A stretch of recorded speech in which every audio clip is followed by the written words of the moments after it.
plural computers now have primary control of critical vehicle functions.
Yo! Hello everyone!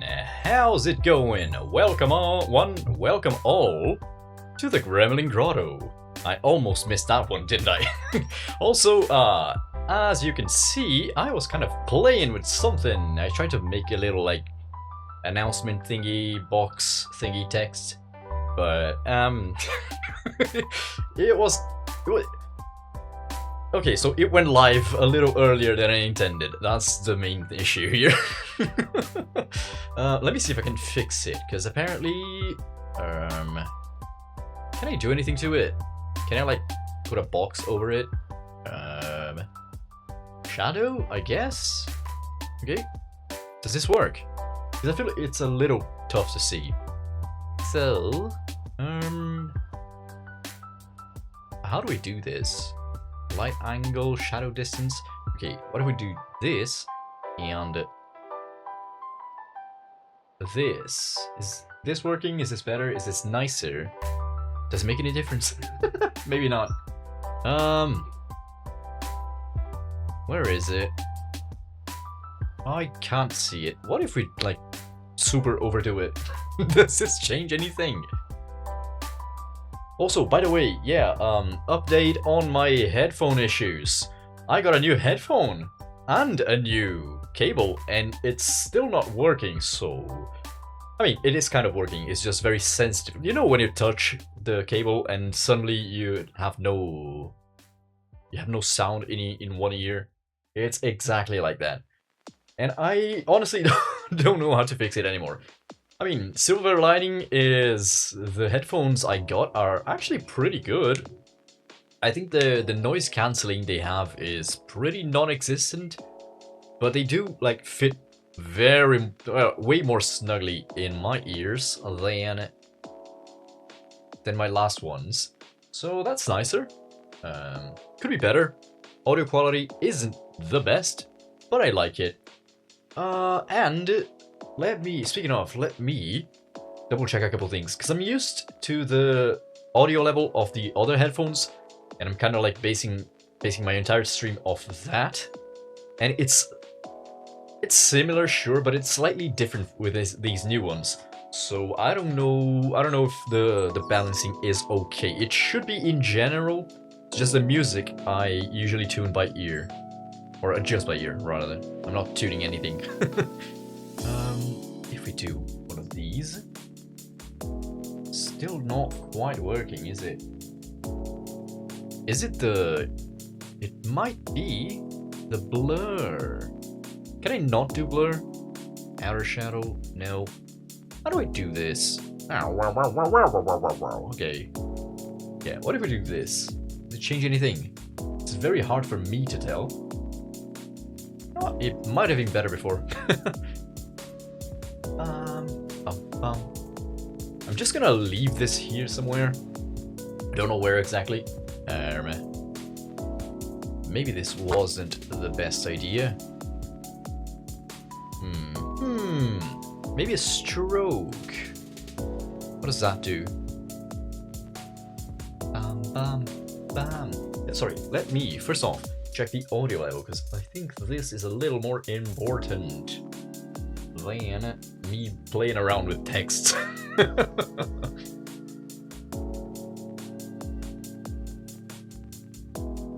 Yep, okay, I like it. It might be a little loud. A little, not too much. Oh. You know what? I'll leave it. It seems okay. Cool. Yeah, what is this? I'm gonna change this color to, I don't know, red seems vibrant enough for me to tell if anything's going on. I'll change it later, just give me 1 second, that's mainly what I'm after. Oh, okay! Sorry, yeah, this is exactly what I want actually, but I want it black. Yes! Okay, so we don't need the shadows anymore. Ta-da! Yeah, my bad. I meant to do this a little earlier, but yeah, it just happened. Yeah. Ooh, this. to adjust a little bit because the stroke size is actually a little bigger than I need it to be. Bum. It's nicer. It's good enough. Boing. Nice. Okay, I'm gonna leave it at that, and I'm gonna be happy. Yeah, hi! Welcome back. Happy New Week, by the way. Yeah, it's Monday. I genuinely forgot about that because I've been working non-stop on all sorts of things. Pretend I said that in a better way. Pretend I don't suck is what I'm trying to say here. Oh boy. But we have goals. I don't say goals. I don't want to rush anything. But we have a different sort of stream tonight. It's a little more, I guess, artsy is a way you could call it, a creative endeavor. Rather than reacting to videos and playing games, tonight we're gonna be actually writing stuff for games. Technically. Yeah, I'm not... Okay, so I think I'm just trying to think, like, legally where I stand here. Because it's probably something I should have checked before. But I'm not selling anything. I'm not actually making money off anything, so I think it's fine. Like, this is not a commercial endeavor. I'm not publishing anything. Technically, I am, but it's... Oh, sorry. Okay. Oh, boy. Yeah, sorry. Apparently, we're being attacked by bots again. It's fine. What was I saying? Yeah, we're not selling anything. It's not a commercial thing at all. We are publishing... Well, I publish most of... Not most. I publish everything that I create. But that's for free. It's absolutely for free. You can find it very easily through the channels, okay? It's on Discord. Just hop on Discord, get it, hop out, it's fine. I don't mind it too much. But I'd love it if you stay there. It's where I post all my things. It's where you get heads up when we're streaming and all that. Sorry. But yeah, we... Ooh! Hiya, Pixie! Hello! Welcome in! Just chatting, just saying stuff. Ooh! Do I not? I do! Sorry, I'm messing up here. Oh. I was about to say, do I not have a chat box in this screen? I do, it's just that I fucked up. Ta-da! Hey! Now it should be better. Yes! Now you can see the chat box. I should really add something to here, right? Because, like, look at that. It feels like, I don't know, it feels lonely, no? Like, it should have a bounding box at the very least. Bruh. Oh. Thank you for the jump scare. But yeah, as I was saying, I publish everything that I make. It's on my Discord, you can just grab it there, it's fine. But yeah, that's the point of tonight's stream. I like making subclasses, particularly. It's, I don't know, when I have ideas for characters in DnD and such, and like role-playing games in general, but in this case it's DnD, right? But it could be applied to any TTRPG, tabletop RPG. I think of stuff that the game usually doesn't allow you to do. I'm sort of a rules breaker in that sense, I guess. I like trying new stuff, and I've been making subclasses for a little while now, and it's all about making this sort of thing possible, right? The mechanics that the game doesn't easily give you, I'm trying to, right? I'm not trying to literally break the game, not by any metric, but I'd rather make some fantasies more fun or more accessible. Like, I don't want to have to, like, you know, that stupid shit, like, I'm gonna get 1 level of paladin, 2 levels of warlock, and then I'm gonna get some wizard's level because I can make this sort of thing happen. That sucks. That sucks. I mean, I personally like multiclassing, but having to do that just because you have a fantasy you want to fulfill, kind of feels really bad, and I don't know, that's my philosophy. I'd rather make things like that a little more easy to play with. Sorry, if you're hearing shit, I am messing with my microphone. I probably should stop that. Okay. Hello. I think I'm alright. I think we're fine for now. We'll see. We will see. Ooh, sorry, I've actually forgot. I had to make some announcements. Where is it? Hello? Okay. Yeah, I have something in the works for tonight. There is a subclass that I have started already, but only the first level. I only have like the very... Well, subclasses start at level 3, so I only have the level 3 ready, and nothing else. I do have a fantasy, right? I do have a theme, but nothing beyond that. And the theme itself is very shallow, so I want to actually dig a little deeper if I can. So yeah, that's where you come in. You give me ideas, and we work on this together, because that's more fun, I would say. You are doing a Paladin Sorcerer multiclass for Divine Soul, but also Homebrew subclass for the Paladin. Oath of Freedom. Oh, I like that. I like the Divine Soul.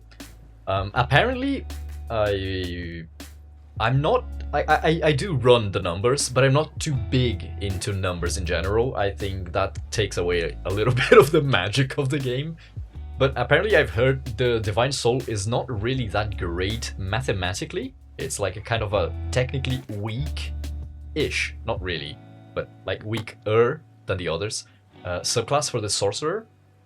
But I super like it in theme. I don't know, there's something that really draws me in. By the way, one of my favorite classes, I never know which is which, because it changes. But generally, I really like divine classes. Like, so I'm not too big on a paladin, but I do like it. I love the clerics. Any cleric works for me. I love it. I love playing clerics. I love having clerics. I love interacting with clerics. I love everything about them. I love the spells. I love the skills. Not too big on the channel divinity actually, but that's just one minor nitpick.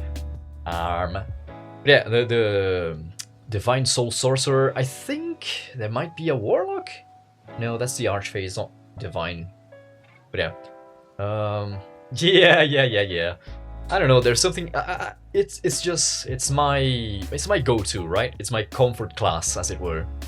The other one's Druid. I really like Druid. I haven't played a Druid in very long, though. I also love Warlocks, but I think I like Clerics and Druids more. Yeah, I don't know. It really, like, it changes. Depends on, like, I don't know, the phase of the moon or the planetary alignment. I wouldn't be able to tell. Yeah, my head is a mess. Cool. Sorry, I was supposed to be making an announcement, and I forgot. So give me just 1 second. Also, yeah, please do tell me, is the music okay? Is it too loud? Am I too loud? Everything is up, like, for debate, cause yeah, again, I just switched headphones, and I'm not entirely sure where everything's balanced. Okay. Give me 1 second.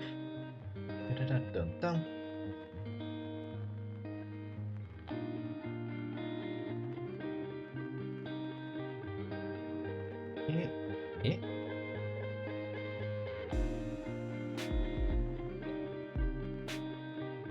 Okay. Nice. Right. Yeah, you like it? I don't know. I in general, I very much like hip hop. Like, it's my genre.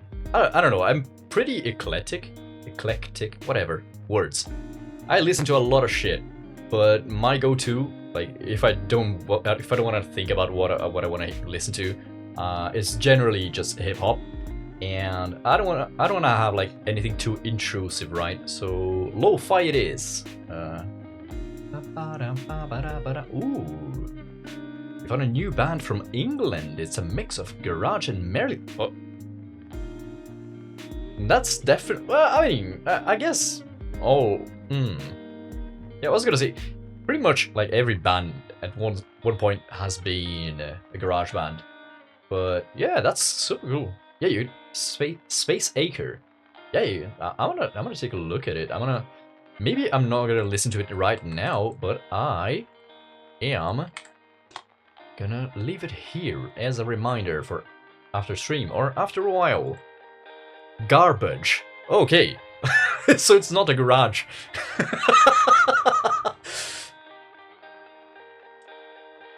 Yeah, I don't know what garbage is then. What is garbage music? Is it like a type of... It's I don't know, it's a branch of trash metal or something? That's the closest link I have. I don't know. I wouldn't know. My sister's pretty into metal in general, but I personally not too much. Yeah, what is it even? No idea. Cool. So, should we jump into it? Maybe. 90s alt rock band. Huh. That's different.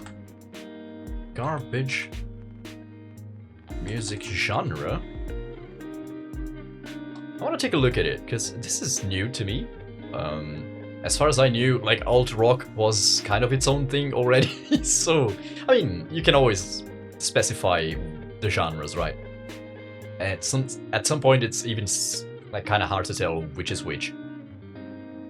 Oh, it's Scottish American alternative rock band Garbage. Oh, it's a band. Sorry, it's not a genre. Holy shit, I'm just stupid, I guess. Sorry. Okay. Aha. Famous for its genre-defying sound. Oh, this is interesting. Cool. Alt rock, electronic rock, trip hop. Okay. That's a new term for me. I have no idea what that means. Industrial and dance pop. Ah. Hehe. Cool. Female lead singer. I'm only happy when it rains. Is that a song of theirs? Only happy when it rains? Yeah. Oh, okay. So I'm gonna leave this open for me to check out later. Interesting. Oh, thank you very much for the suggestion. Nice. Okay. What are we doing?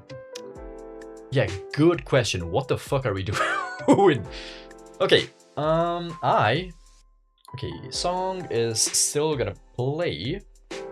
And where is my thingy? Is it this one? Hopefully I don't mess things up. Yeah, we are working on a homebrew. Technically. Fine. Yippee! Welcome to me in front of everything. Okay, let me put myself here. Ta-da!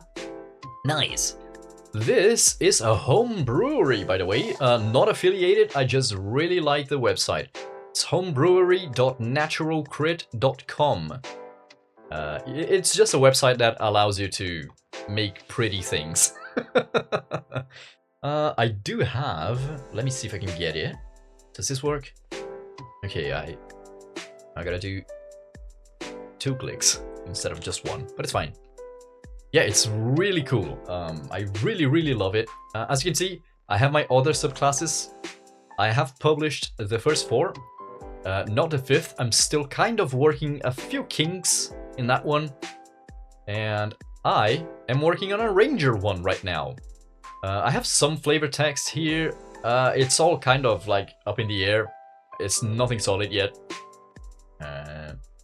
But thematically, let's talk about this. The way I like to start things or build things is Soul Warden. Yeah, you know what? I'm gonna tease it a little bit. I'm just gonna finish this thought, and then we're gonna like hop into that one just to take a look at it.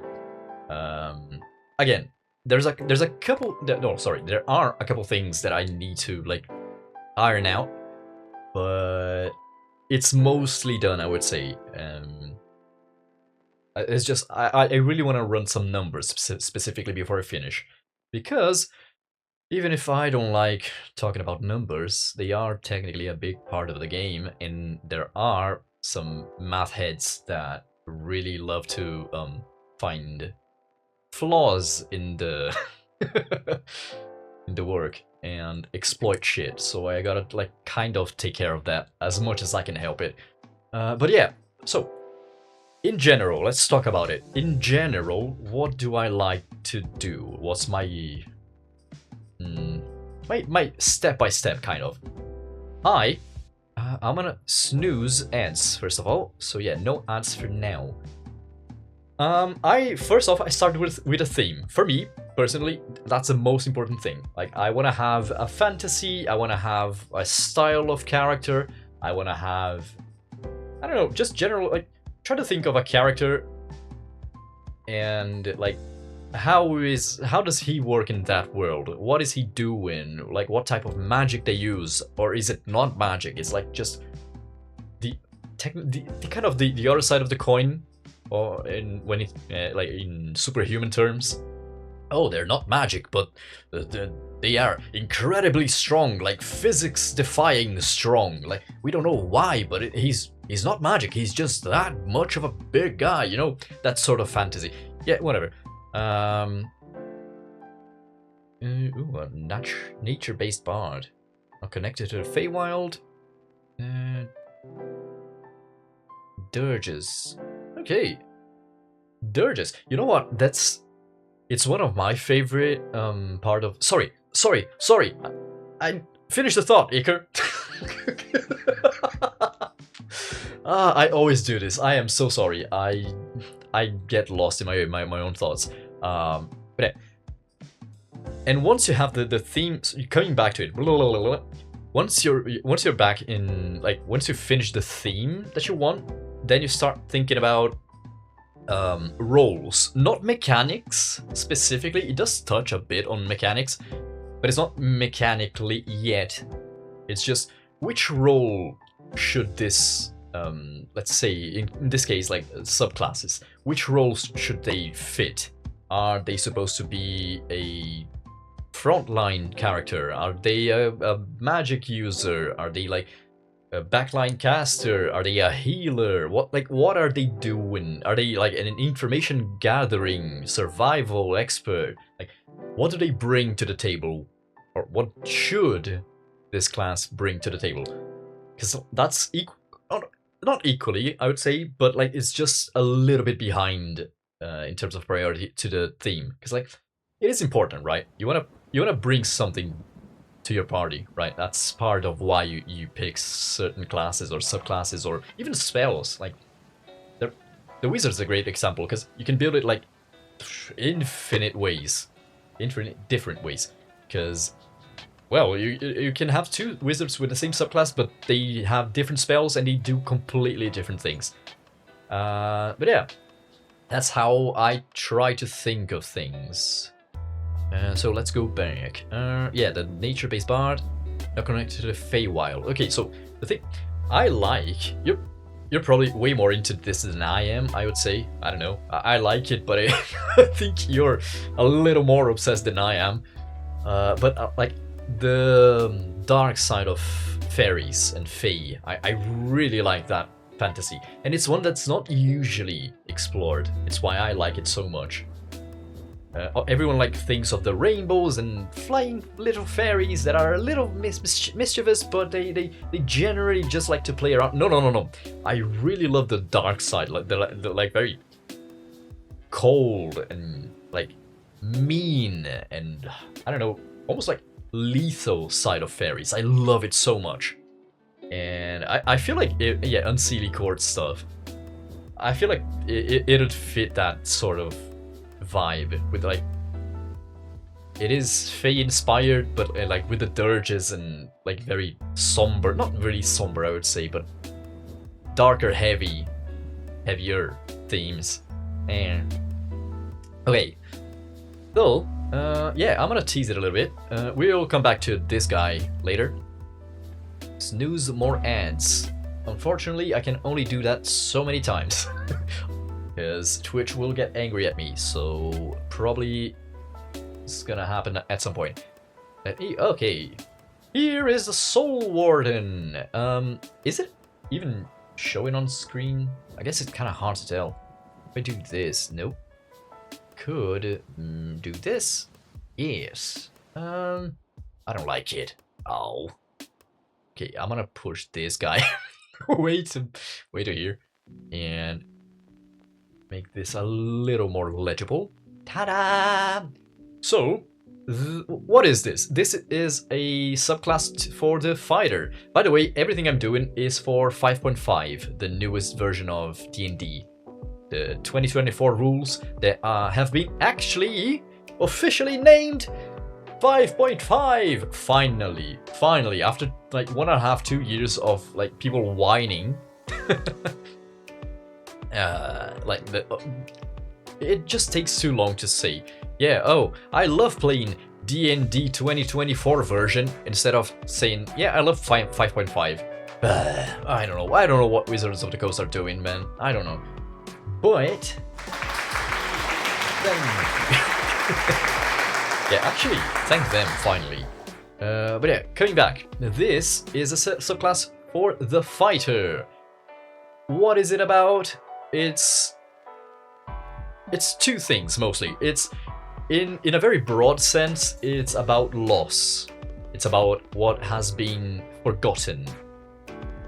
And it's mainly divided into two branches. One of them way more than the other, because one of them is a more direct approach. It's like something you can actually use and interact with in the game. It's spirits and ruins. So it's a mix of talking to the dead and getting information from places that have been destroyed and lost and abandoned.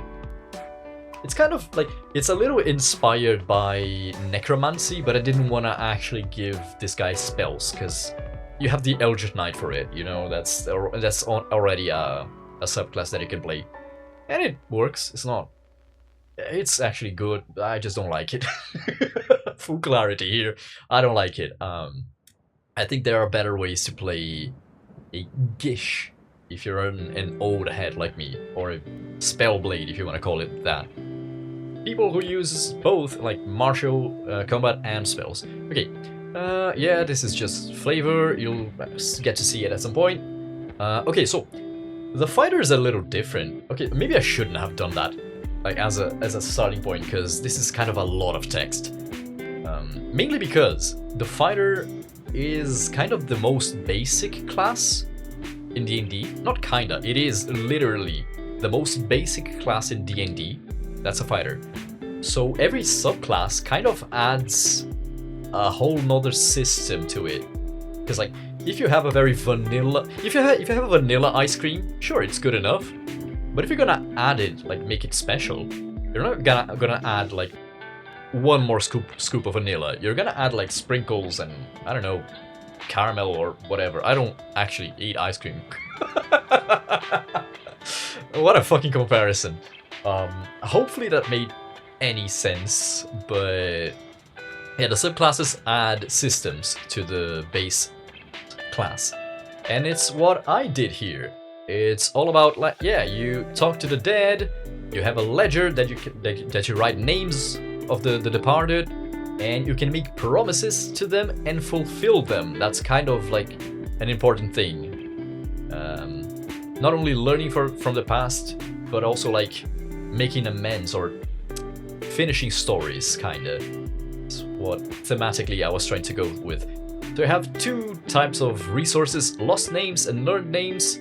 I'm kind of in the way here, but you can see like there isn't like a note here. It's just me telling, hey, you can play this with just lost names, but if you want to like be better, you can like actually do a side quest and I don't know. Yeah, but that's the whole idea. You have lost names, is just your basic resource. You have also learned names. if you fulfill the dying will of someone, or a soul, or whatever, the spirit, they are grateful to you, and what you can do with that resource is like pretty much the same but better. You'll see like an example here in a second. Just yeah, yada yada, technical terms. Yeah, you recover this way and like that. But yeah, example, Mournful Strike. This is just the basic. You hit a creature, you use a resource, and you do extra damage, right? It's radiant or necrotic, because you know, people want to do their own flavor for stuff, right?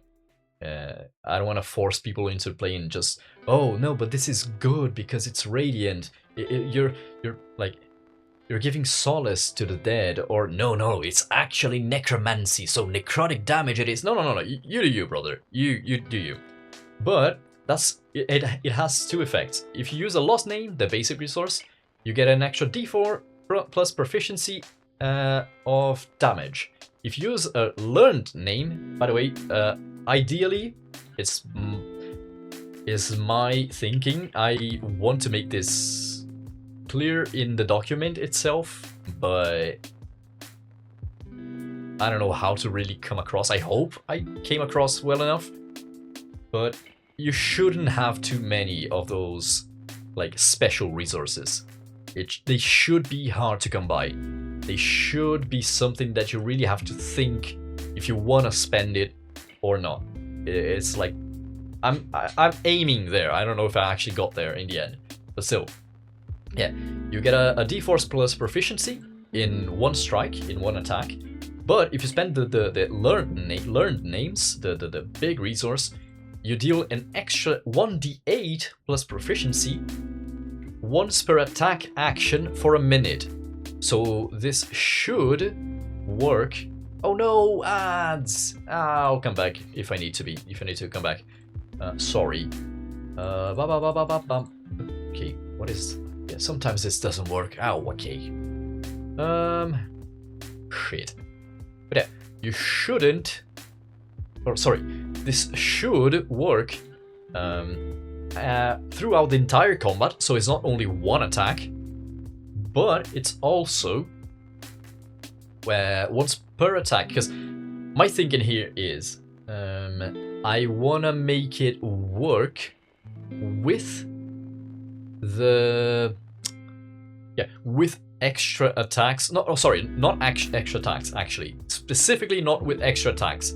So once you take an attack, oh, I have extra attack, so you attack twice with one attack action. It's fine. It's just gonna apply once. But if you use your, what's it called again? Shit, I forgot. Yeah, there's the action surge. Sorry, yeah. Are we back?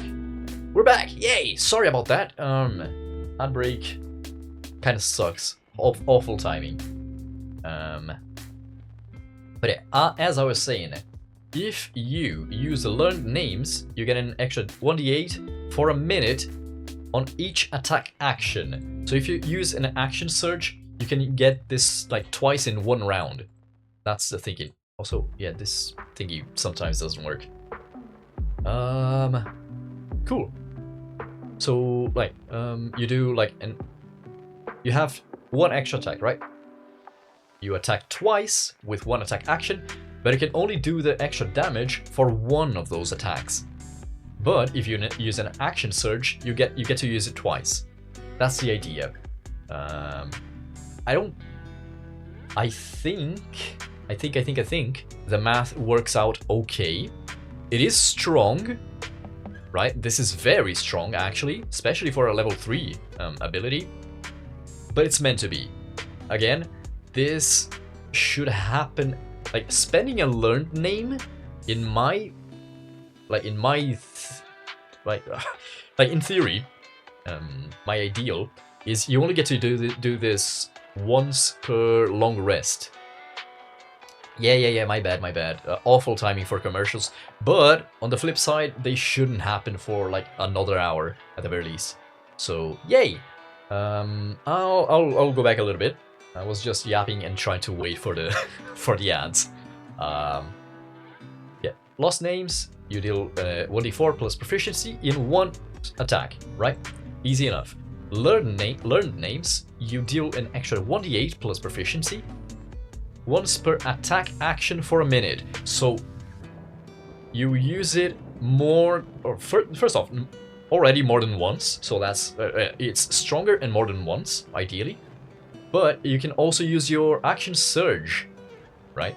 To use it multiple times per round. So you can get like a lot of damage going on.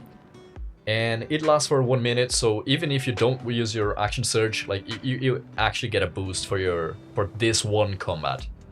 Again, I was saying this is very strong, I understand, but learned names shouldn't, like, they shouldn't be very easy to get, and they should have a very heavy impact on whatever you're doing. You have a defensive option as well. Instead of like a very drain tank idea, I do like drain tanks, so you deal damage and you heal for a portion of the damage dealt. I like that sort of thinking, but I didn't feel like this was thematically appropriate, kind of, right? Oops, sorry, I just hit my fucking monitor and it's now skewed. I'll live with this. I'll live with this. This is fine. Okay. I didn't want a drain tank, so my defensive option here was temporary HP. It's also a mechanic that I like. I know it can be a little like bookkeepy, so it's yeah, you gotta like write a lot of stuff and like erase it, and just it's a little tedious, a little bit, just a little bit. I don't think it's too bad, but I like personally temporary HP, and I like the idea of like the spirits you helped come to help you. Like they help block an attack, even if not fully. They take the brunt of the hit, right? So that's the idea behind getting temporary HP. So yeah, that's the idea. You, as a bonus action, you use a resource and you gain temporary HP. I was thinking hard on this. I don't know if this particularly is too strong or not, actually. You tell me, by the way. I really want the feedback. I would love it, by the way. If you use the basic resource, you get temporary HP equal to your level, right? Easy. But if you use the big one, you get the temporary HP shield, but also any allies close to you, very close, by the way. I didn't want to make this very like spread out. So oh no, everyone in the combat gets no. It's kind of like you gotta be in the thick of it, right? But you also regen a little bit of HP. It's not really that much. It's twice your wisdom modifier. Oh, by the way, yeah, this subclass I wanted to have a little bit of wisdom in it as well. So a lot of mechanics use wisdom. Mainly because I don't know, getting the beefy strong guy is, I don't know. There's only so much you can do with that one, right? If you want a beefy strong guy, go play a. it's kind of mean, but go play a barbarian. They are generally like that sort of fantasy. Yeah, I don't know. This also level 3. This is just a way to get more information. It's just, yeah, it's easy because the fighter has some sort of. The barbarian also has a little bit of this, but no, not even martials in general. The barbarian and the fighter, those classes, they have a little bit of issue with, yeah, that's level 3. This is a lot of text, like this. All of this is one feature, is one ability in quotation marks. But it's mainly because this is a system, right? It's an entirely new system that I gotta describe to like make sure people know how to work with it and what it does and what it doesn't do. But it's mainly just, yeah, you get a resource and this is how you spend it. It's just that. But also on level 3, whenever you like you first get your subclass, you also get this. Whenever you touch a ruined or abandoned structure, you can spend 1 minute in meditation to learn one of the following. The 1 minute rule is, I don't want to like make people stop playing, right? The party has to stop because this guy wants to get his information. So I just made it 1 minute because it's very easy, but it also isn't immediate, so it's not something you can just do when you're passing by or in the middle of combat, right?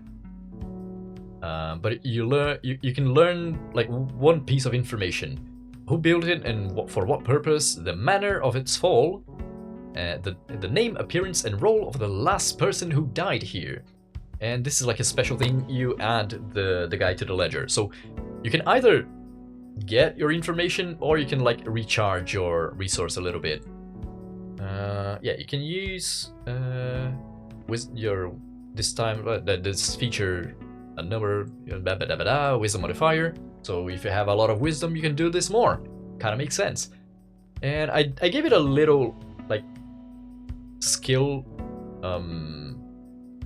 I don't know, incentive, I guess, because oh, sorry, I never addressed it. The fighter and the barbarian, I feel like they have a lot of issue outside of combat most of the time. Like, it's one of those classes that you're hoping for combat because you don't do anything outside of it, right? And I wanted to get some, or to give them something to do. That sounds like fun. So they have advantage on history, investigation, and religion if it's about something that's been destroyed or abandoned for at least 10 years. So it has to be it has to have been, oh sorry, try that again. It has to be from the past. It can't be recent stuff or current stuff. Seems kind of thematic, right? Maybe. That's the pillar of the subclass. There's like more stuff and like the capstone and but I don't know. I feel like in general this is very nice. I just really gotta work with the numbers here. I don't know if there's anything like too out of line.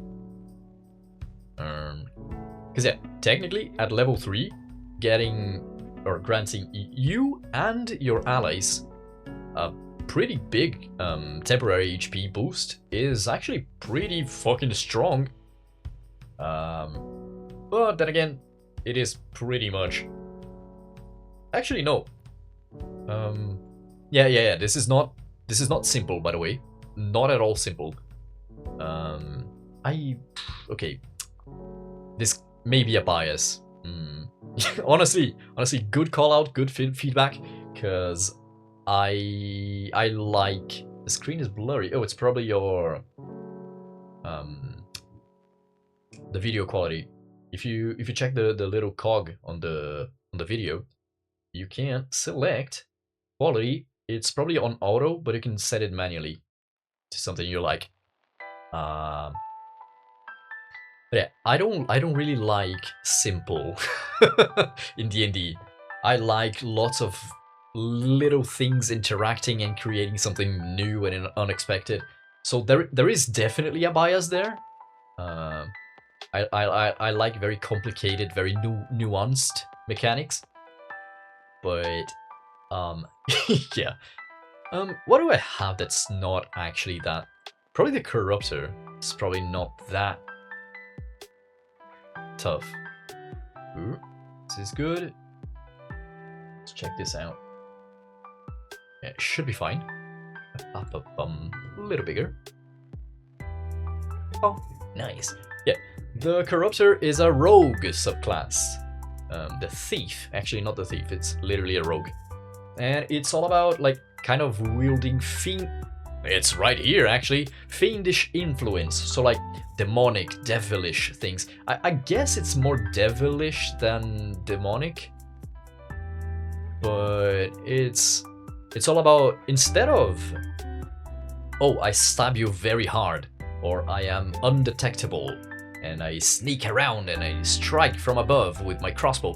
Instead of that, it's more of like a puppet master, kind of. So it's all about making sure your opponent can't do what they want to do. It's like it's a, what's it called? There's a term for that. It's a disruptor. Yeah, that's the term. It's a role, it's of disruption. You're not as strong with your stabby attack. You don't get as much information as like the Inquisitor and Masterminds. You're not as undetectable as the Assassin or the Thief. I don't even know anymore. But you get to like fuck with your you get to fuck with your opponents. That's the idea. Yeah, there's like stuff with charming and frightening, fear. But there's also some stuff of like forging documents and making sure that the information your opponents have. No, this is not the Soul Warden. This is the Corruptor. It's a rogue subclass. Like there's a little bit of like fiend influence where you charm and you fear people, but also like manual stuff, mundane stuff. That's a word. Yeah, you get a for example here. You get a forgery kit and have proficiency with it. You can also perfectly mimic a person's handwriting. So if you're gonna send like fake letters and stuff, that's kind of what you do.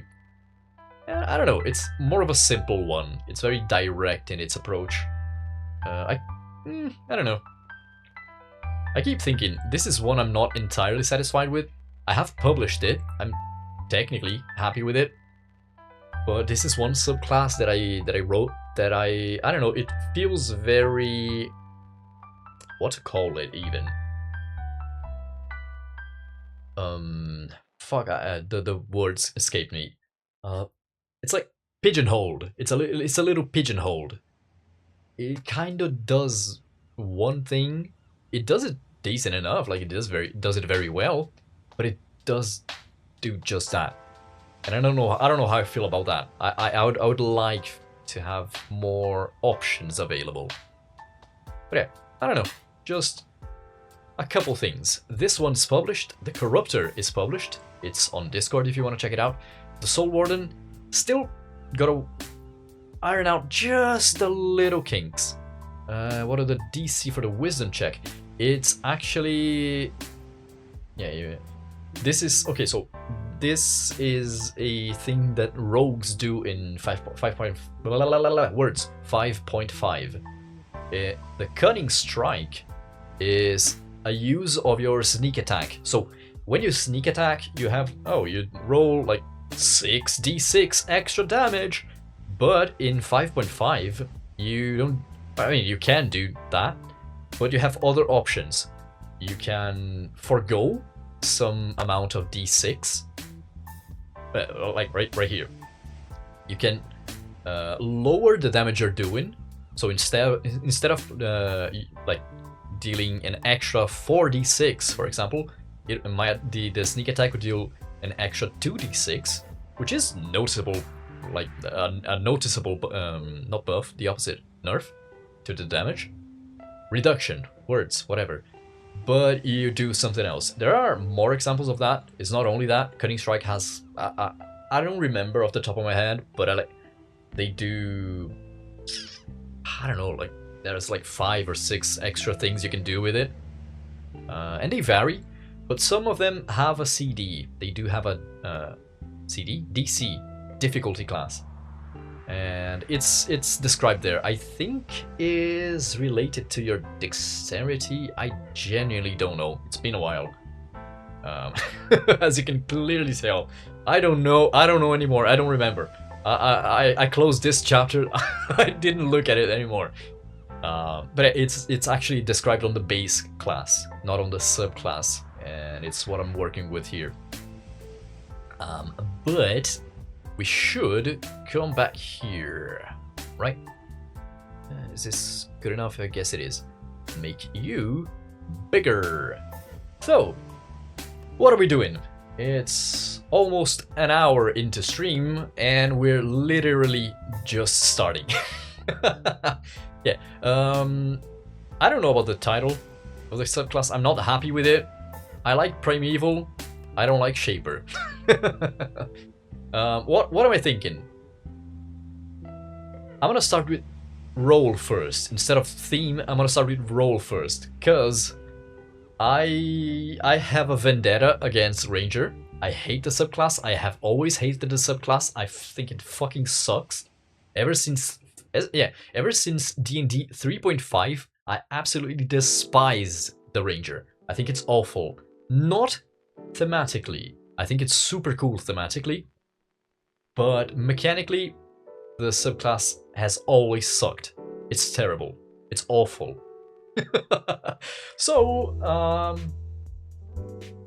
I decided this subclass, I wanted to turn the Ranger into a full caster. For the uninitiated classes, this isn't a real term, but classes in D&D are martial classes. So think the fighter, for example. They use their sword and shield and they hit the enemy very good. They are casters. They are kind of weak in melee combat, but they have spells that completely change how you approach combat, and they can do all sorts of things. But there's also a secret third option that is not secret at all, called the half-caster. That's honestly, I think it's the paladin, the ranger, and technically a couple subclasses. So the eldritch knight turns the fighter into a half-caster, or the arcane, what's it called again? The rogue one. But yeah, whatever. There is one that turns the rogue into a half-caster. So it's like a little bit of both. It's not great at any. So a half-caster is generally not as good as a martial when it comes to hitting people with sticks, and is not as good as a wizard, arcane trickster. Thank you. But it's not as good as a wizard at blasting everything to smithereens. But it does do both, and that is pretty good. That is pretty big in and of itself. And the ranger is a half-caster. The base ranger without a subclass, it does have spells. I just wanted to give him more. I wanted to turn the ranger into sort of like a soft wizard. It's a little less than that because he does have weapon skills. He does have other abilities that do help him in combat. So it'll be kind of fucked, truthfully, to just give pretty much just make a wizard that is also good in combat. It's kind of shit.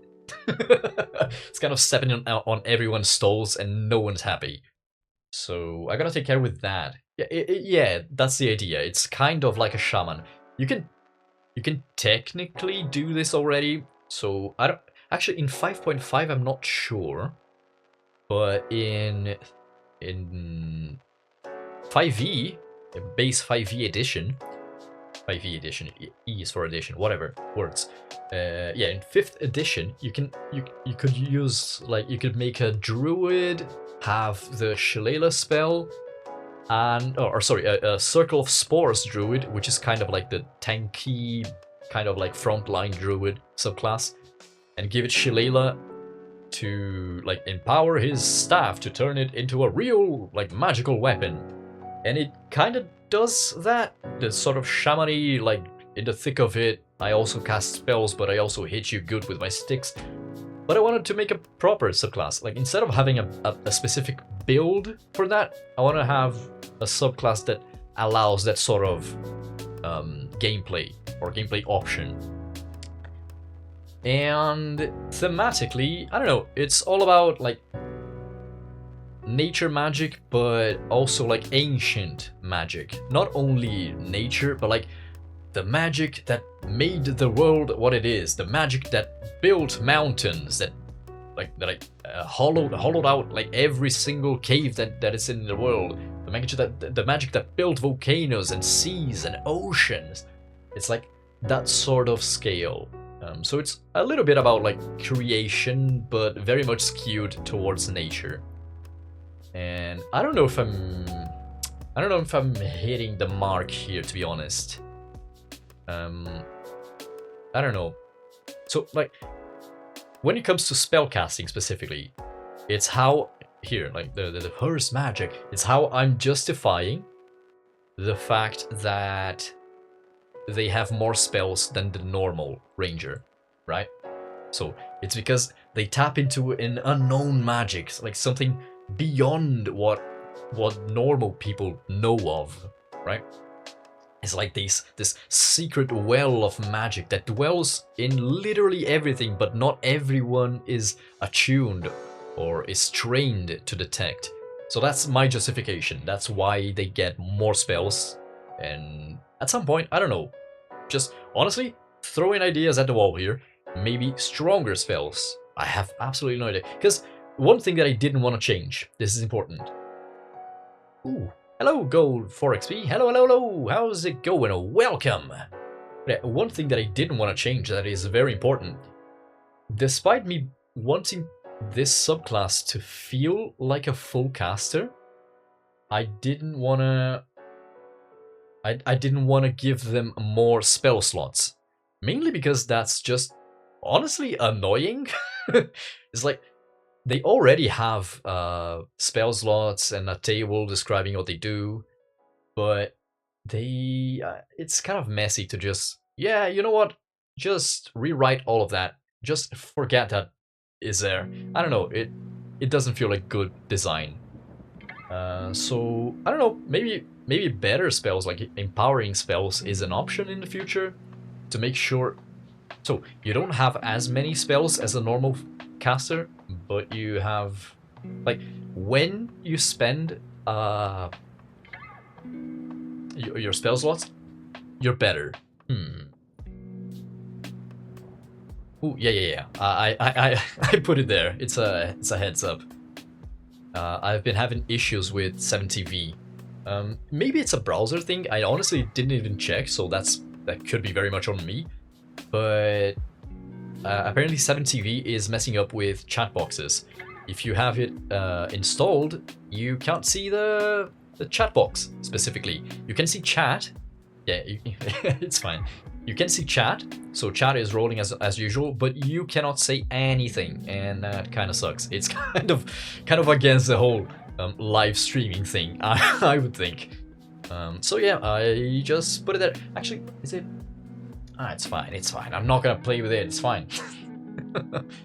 But yeah, we are here now. I think we just finished up. Yeah, actually, okay. So, talking about theme, let's talk about what this actually does. So, level 3, you select your subclass. What do you get? In my personal opinion, it's my design philosophy. I like, so when I select a subclass, the first thing that I get should skew me towards a certain play style, right? Like, what's the fantasy here? Say, with the Soul Warden, for example, what is a fantasy? It's a fighter that uses spirits to help him in martial combat. So, at level 3, despite everything else, like, you can make it better, you can have more tools later, but whatever. But the very first thing you should do, or the subclass should allow you to do, is fulfill that fantasy, right?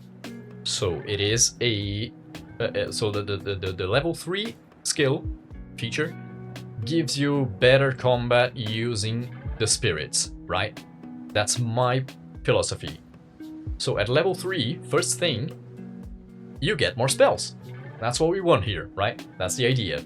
We wanna turn the ranger into a kind of full caster, like full caster asterisk. So we're giving them more spells. The ranger doesn't get, or does he? Let me check this before I say shit. Let me open the handbook. You guys are not gonna see it, but I do have the player's handbook with me. No, this. Okay.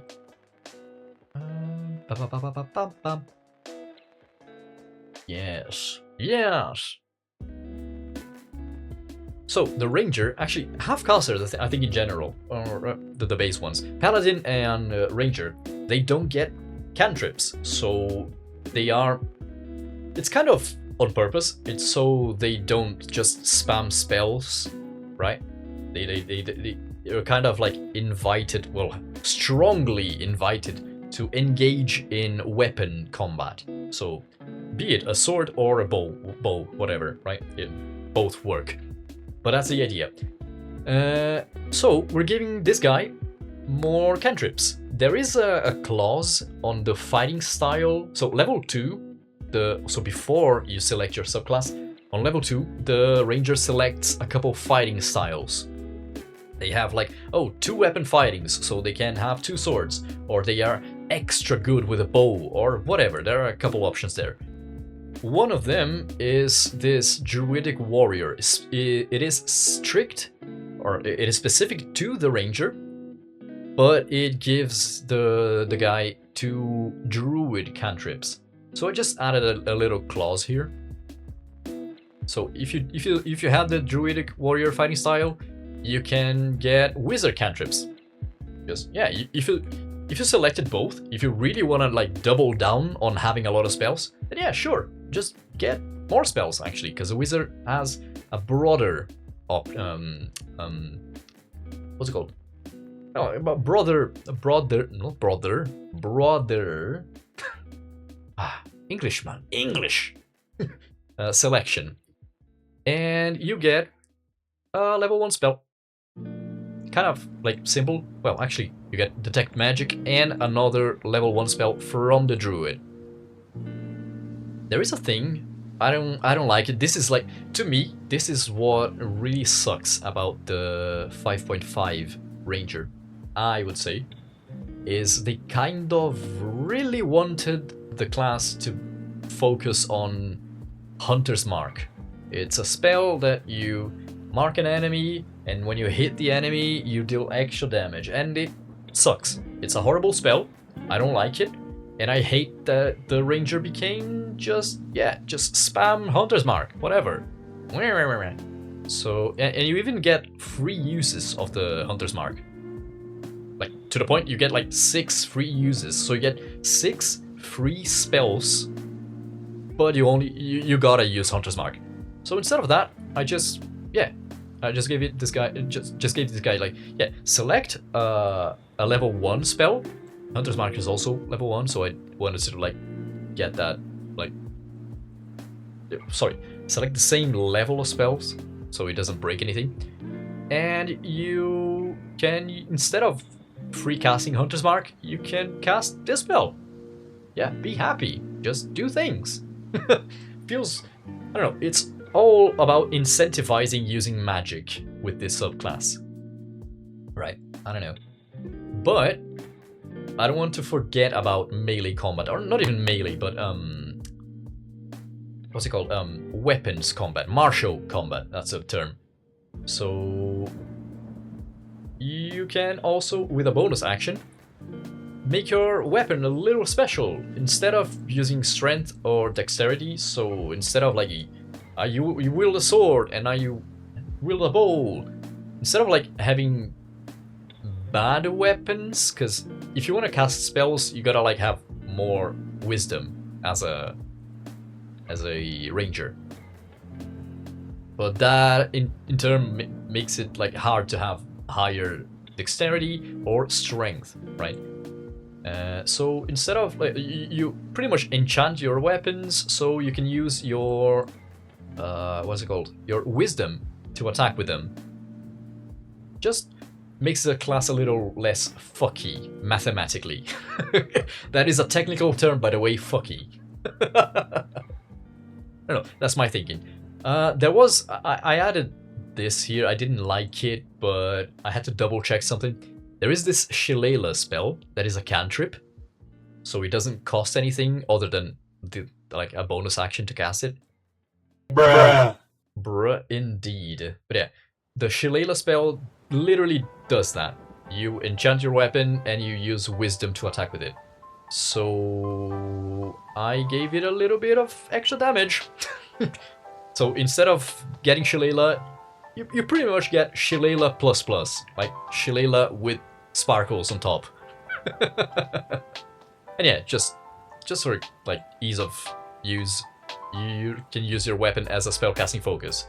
So you don't have to worry about, oh no, but oh, my weapons are already holding like 2 swords or a bow or a dagger and a shield. Oh, how can I use the focus? Whatever. Whatever. Just use the weapon. It's fine. I don't want to think about it. Do you?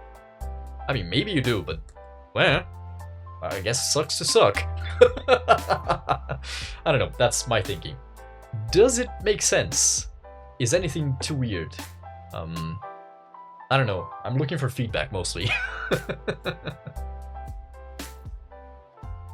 Yeah, and just little clauses for like, because you gotta explain shit when you build rules, right? Oh yeah, this effect does not require concentration. Whatever.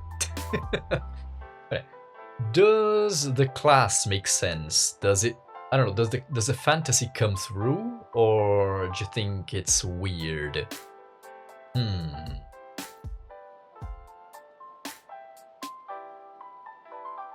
Sorry, I got hiccups. Also, I am gonna take a sip of my drink.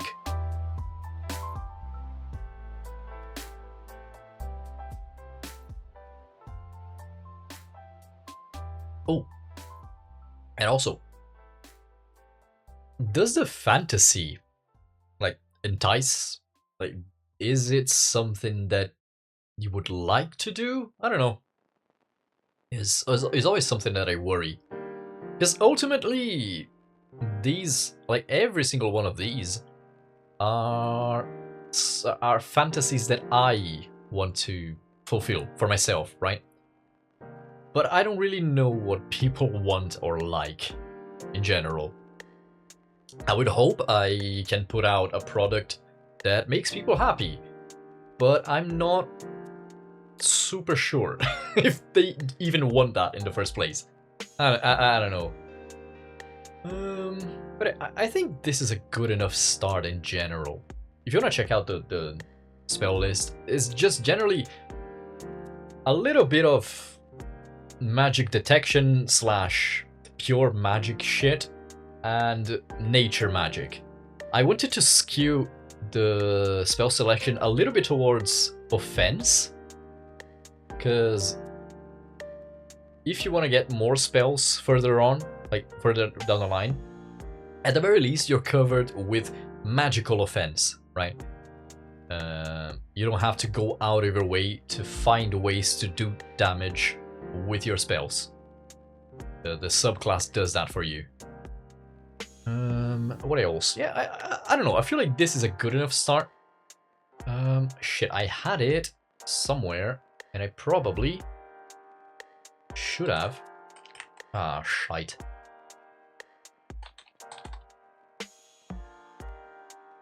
Yeah, should have opened a couple things, but I forgot.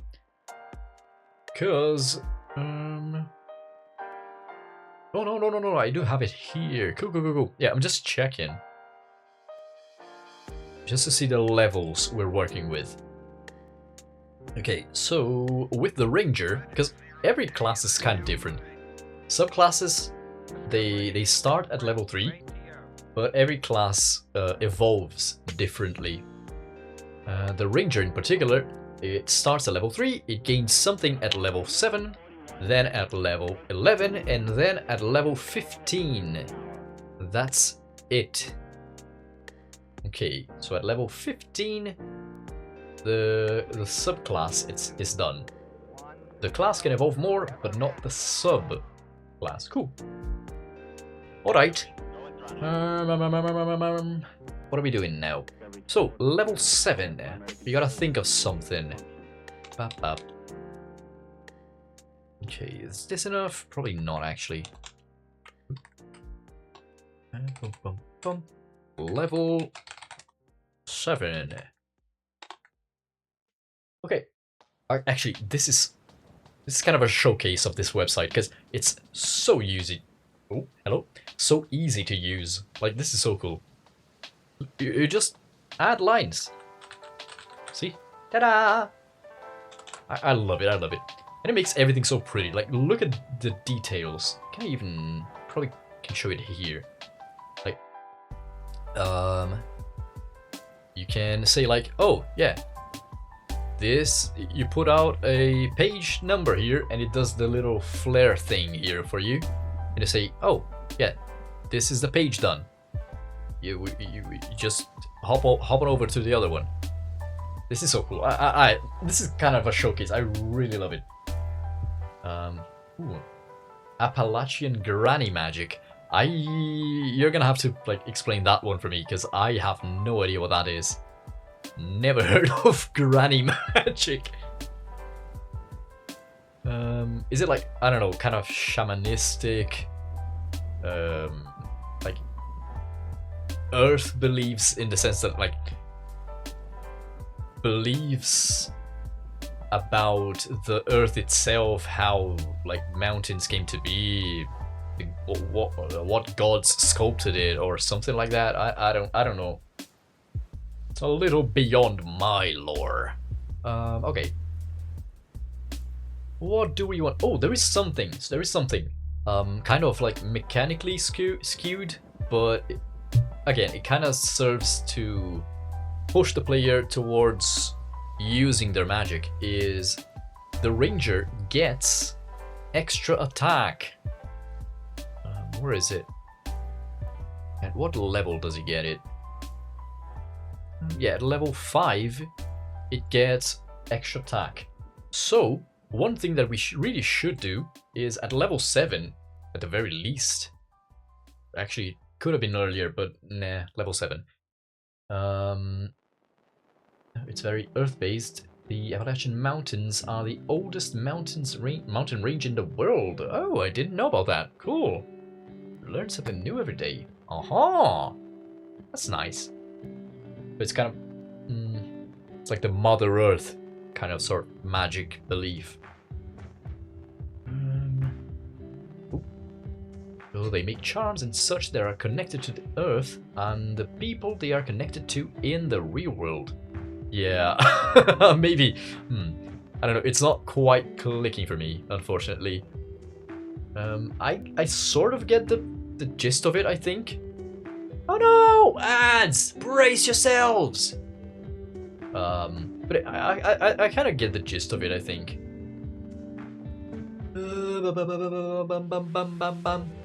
What are we doing now? Yeah, sorry, I was saying. The ranger gets...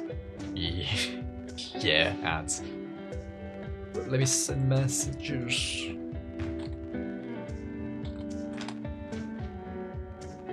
Okay. Yeah, we get... Ow, ow, ow. Oh, my arms are really hurting. Okay. The other half casters, specifically the subclass ones, I think. No, actually, it's Eldritch Knight one. It does that. But since they kind of want you to use both swords and magic, there is a special thing they do where, like, oh, you get extra attacks. Okay, so when you get extra attacks, you can change one of those attacks into a spell. I think it only works with cantrips though, if I recall correctly. Let me double check that one, because that does make a difference, and it sounds right, because the cantrips are supposed to be the spell counterpart to just attacking, right? Instead of doing anything special, you just attack with a sword. The cantrips is kind of that option, but for spells. Oh, instead of doing a huge spell that will change everything, I just launch a firebolt at the guy, right? It's the no thoughts, head empty option. Let me double check it, just to make sure. I think that's right, but I want to be doubly sure. Where is it? War magic, level 7 even. So, okay, so that works out pretty well. Nice. And yeah, levels for the Eldritch Knight, level 7 War Magic. When you take the attack option on your turn, you can replace one of the attacks with a casting of one of your wizard cantrips that has a casting time of an action. Okay, it's kind of very specific the way they do it, but it does make sense. Hello? The fuck was that noise? Okay, I don't know if you came through on stream, but apparently my walls are vibrating again. It stopped though, so I guess I'm not gonna worry about it. Yeah, that's how it works, right?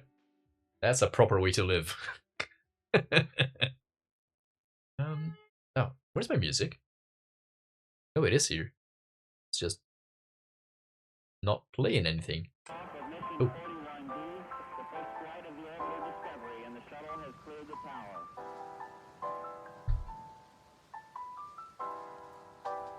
Ah, sorry.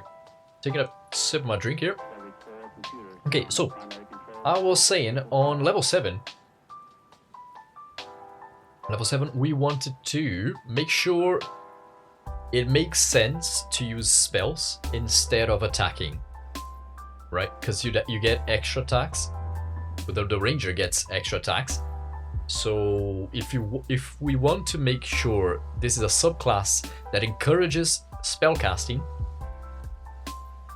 at the very least, casting a spell or casting cantrips should be on par with attacking, or making a mix of both, right? The Eldritch Knight has a thingy where if you have extra attacks, you can attack once and cast a cantrip with your second attack. So instead of attacking twice, you do sword attack and firebolt, right? And I feel like this is important for this guy as well. Since the ranger does get extra attacks, it'd be nice to do that. I just want to double check, just to see what other subclasses gain on level 7, to make sure this is neither too strong or too weak. I don't think it would ever be too strong. It is a pretty good bonus, but it shouldn't break anything. Yeah, the pet subclass. Yeah, let me just reread this. The pet subclass lets you do 2 orders to your pet instead of just 1, and it can deal force damage instead of oh, it's a tiger and it deals slashing damage with the claws, and you can make it do force damage, magic damage pretty much, instead of slashing, just in case you need it or something. Yeah, I don't think it's pretty meh. Some levels are like that though. You really don't do anything too special, but that's fine. Not everything has to be game breaking, right? Ideally. Let me see. The Fey Wanderer is the Archfey inspired, or the Fey inspired subclass for the Ranger. What does it get? You gain advantage to avoid being charmed or frightened. That's cool.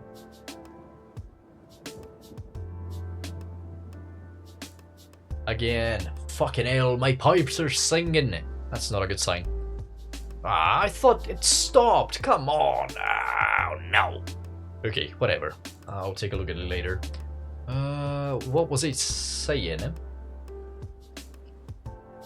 Yeah, the Fey one gets advantage on being charmed and frightened,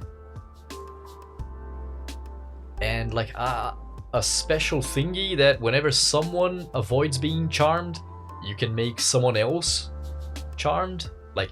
You kind of bounce off. So if your charm doesn't work on the first guy, it should technically work on the second at the very least. It's kind of something like that. So yeah, I think we shouldn't worry too much about it. I think for level 7, it's one of those very not too much happens levels, but it sounds good. I'm gonna literally just copy the text from the Eldritch Knight though, because it does describe it perfectly. It's exactly what we need here. When you take the attack action on your turn, you can replace one of your attacks. You can replace one of your attacks with a casting of one of your wizard spells. Okay. Can I just copy it, like legit? Bruh. Hey, fuck. I don't know why this one scares me a lot more than the others. Yeah, when you take the attack option, the attack action on your turn, you can replace one of the attacks with a casting of one of your wizards. Instead of wizard, should be ranger. That's one thing. Yeah, ranger cantrips that has a casting time of an action. Read my text. Yeah, I know it's not a good sign, but like ever since they changed the guys from upstairs, like 2 floors above me, they have been doing a lot of work. Like honestly, I think it's been 2 years of of guys with saws and jackhammers. It's awful, by the way. It's legit the reason why I don't start stream earlier. I would love to, but there is jackhammers everywhere, and that doesn't really make for a good stream. But yeah, I think it's mostly like it's toned down a lot, but they cut off like the water pipes and the water flow for the entire building last week. And ever since they did that, it didn't quite come back as it used to. Oh, read a message above that. Oh, sorry, my bad. A grenade type attack. What do you mean by that? Like, I don't know, like overloading, I don't know, a rock with like magic power and throwing it? Or a totem that gives certain effects. That's interesting. I like that. Okay, I like that. I like the certain effects one more than the grenade one. Work with me here, because there is something with the ranger, right? It's not only supposed to be this guy with 2 swords, a bow, and some access to magic. Like, that's not really all there is to it, right? There is also the expert in nature, the guy who finds the path where there is none, the guy who sees the sign before everyone else, right? It's like this survivalist expert. And I think this is important, and I would like to touch a little bit on that side of the theme. Maybe like, I don't know, this. Let's work with this totem. Maybe you can, like, I don't know, it gives advantage on something. You have advantage on survival rolls. I think the base ranger does that already. Let me double check, because that is important. I'm not an expert on ranger, by the way.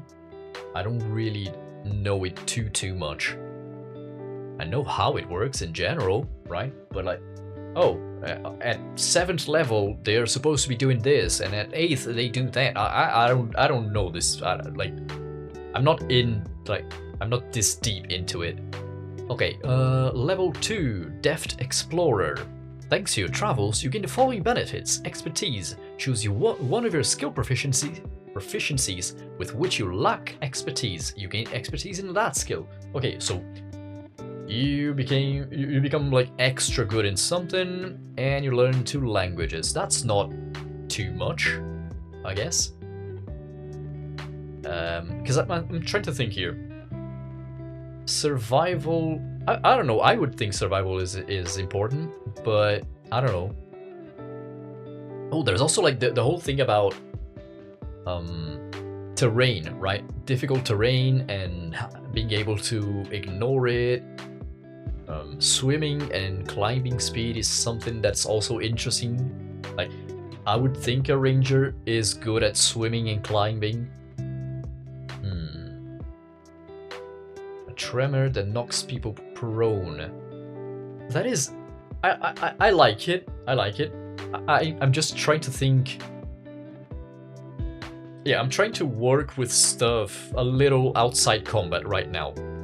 Because right off the bat on level 3, you gain a bunch of spells and you make your weapons a little stronger, right? So instead of, and even on level 7, you get like more flexibility, so you can attack with weapons and use spells in one turn. So everything up till now is already focused on combat. So I would like to try something that is not combat. Give it a little more oomph, you know? Something else. Let's see. I'm just reading the ranger. Yeah, the ranger class here, just to see what I get. On level 2, they become a little better at language and a skill. Can be survival, can be literally anything else. So, yeah, hard to count that one. Level 6, they become a little faster. They increase the moving speed.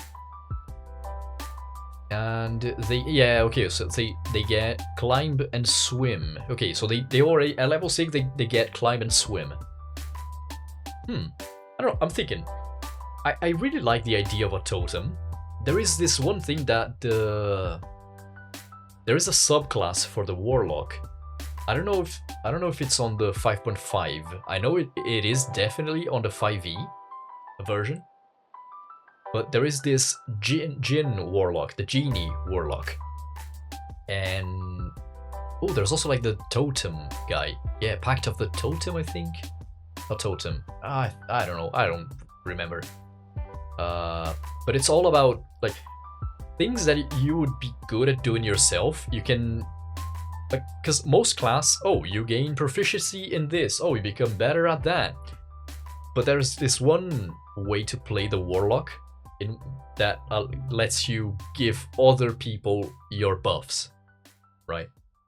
And it's not like a spell. It's like, oh yeah, you can use this yourself, but you can give this pendant to your friend. So the paladin now is better at stealth, so they don't fuck up your entire rescue mission, right? I'm thinking of something along those lines. Okay, so we work with how the primeval or primordial spirits give a bonus to something based on fire, wind, water.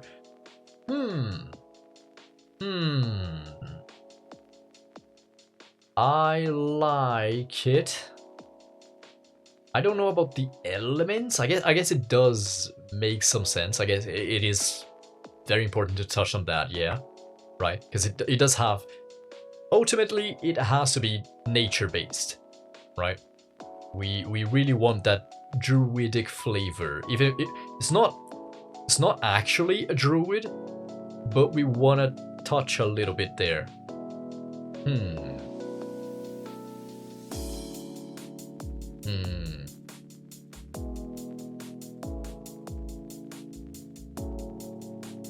Sorry, I'm just thinking a little. Because I don't know, flavor. We can make things work, right? It's not too hard to adjust. Like, you make a mechanic and you justify it, right? It's not too hard to do that. But it's also, sometimes it's even, like, it's literally easier to think of what you want to happen. Like, think of a scene, as it were. Oh, the ranger grabs his pendant and holds it, and a burst of flame, like, I don't know, comes forth and surrounds the wizard. So, I don't know, it's just an example. It doesn't, he's protected from the cold of the mountains. Like, I don't know, something along those lines. I don't know if this is how it would work mechanically, but ideas, right? Just being very general with it. I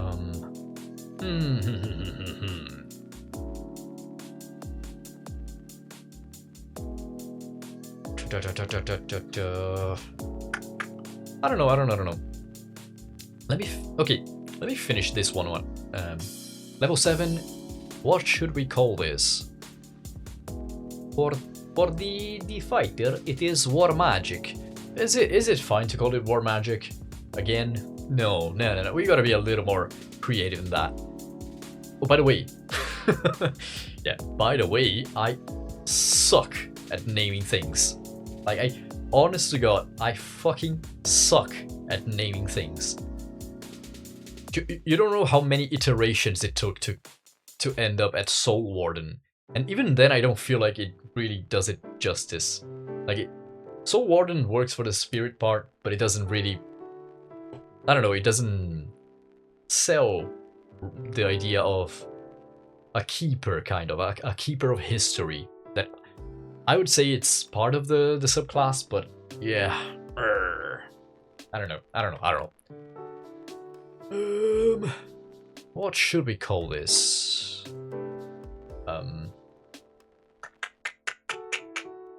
Yeah, no. Yeah, I mean, I don't want to copy it. Like, mechanically, it is the same, right? It's fine. I can live with this. Yeah, I can live with it literally being the same mechanic, because it is precisely what we want. Like, it just works. It works perfectly. It doesn't need changing. Let's not reinvent the wheel. But I also feel like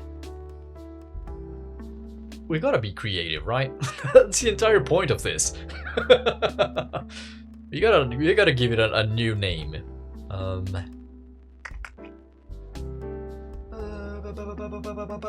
I don't know, I'm thinking something along like quick magic, intuitive magic. Maybe not even call it magic, but like...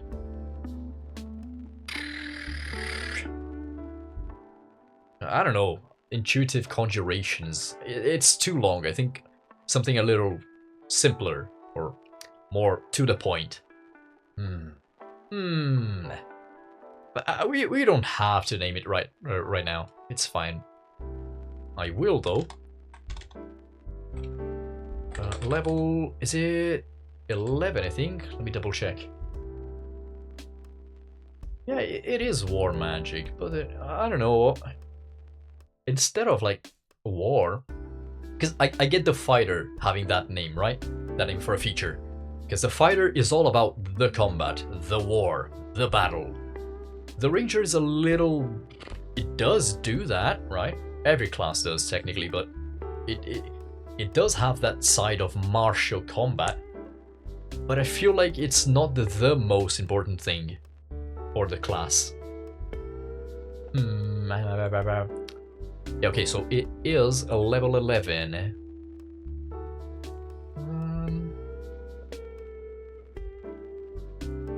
Okay.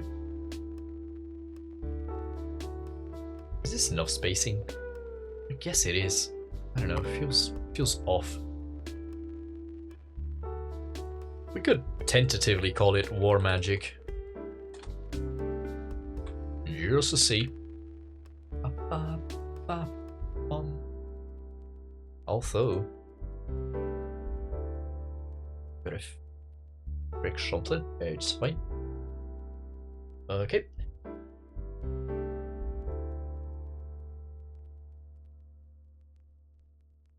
Ooh, just having a drink. Ooh, speaking of drink, by the way, yeah, it's been over an hour and a half. Holy crap. Okay, we're kind of stalling a little bit. Sorry about that. But I don't know, creative endeavors take a while. I don't know, I don't like rushing things in general, but specifically, I am someone who can't force myself to finish a creative effort like while being forced. I can't do that to myself. I don't have that skill. It's kind of why I wanted to make all these subclasses. My idea, my overall overarching objective is I want to have a subclass for each, a new subclass for each base class that makes the game a little different, makes the class play a little different than they usually would. That's my overarching goal with this. And I could have been done with this for a while now, technically, but I don't feel like... First off, as I said, I can't do that.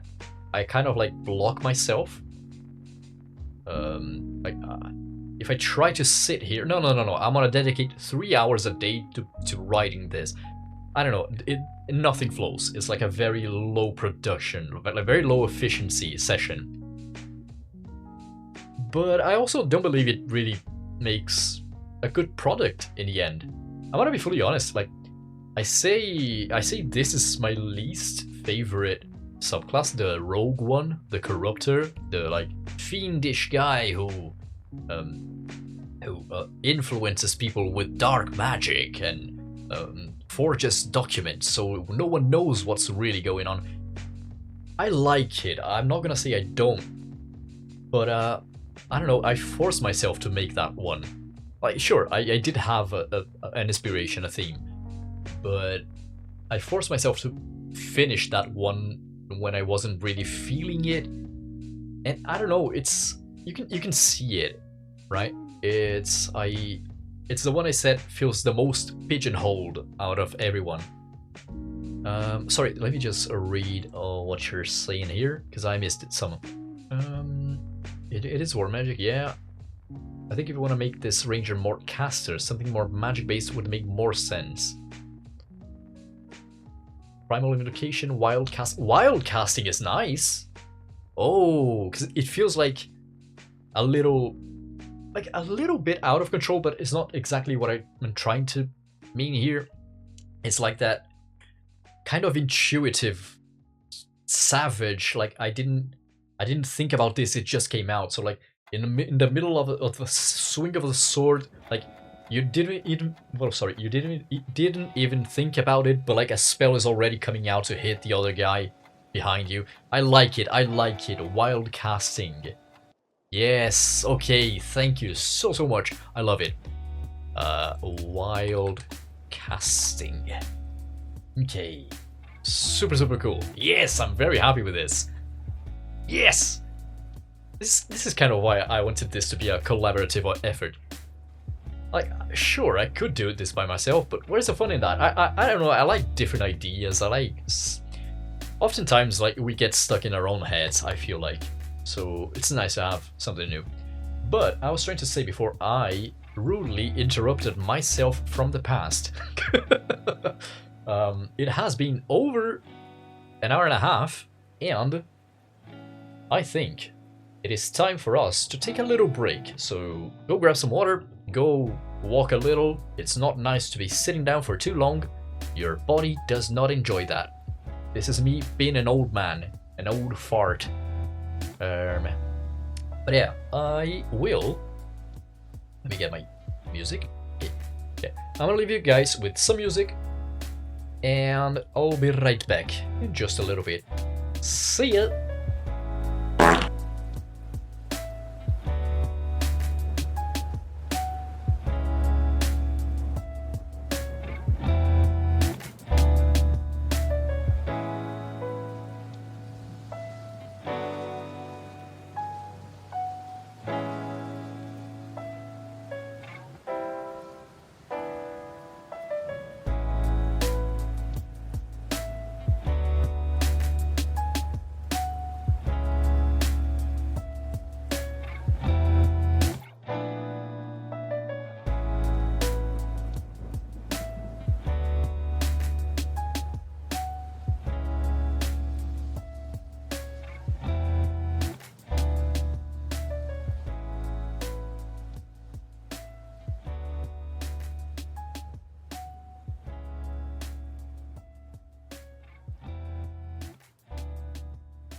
Yellow, I'm back. Hi. How's it going? Okay. Yeah. Oh, you know what? Sorry, I'm gonna mute my microphone just a little bit because... Oh, is this right? Let me just check something. Ah, look at that. I think this is actually better. Okay, make myself a little bigger. I didn't need to be that small tonight. I'm not really covering anything aside from all the text, all the very important text. But no, yeah. First off, actually, this is really not first anything, by the way. But I want to do this, just so we remember which levels we have. Cool. Yep. If it's blurry, you should check your video settings. It's probably on auto. So go to or hover over the video itself, check the cog button on the bottom right, and check your quality, your video quality. Set it to whichever one you like. But yeah, I'm gonna mute myself just for a little bit because I got a packet of cookies and it makes a lot of noise. So yeah, give me 1 second.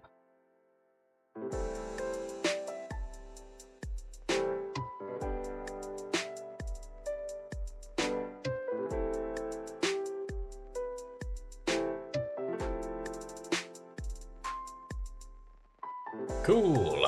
Yes. Cookie. Wow. So good. So fucking good.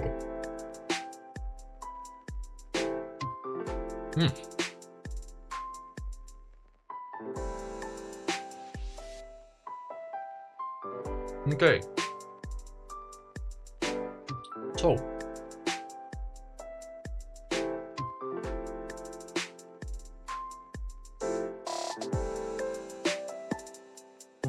Okay.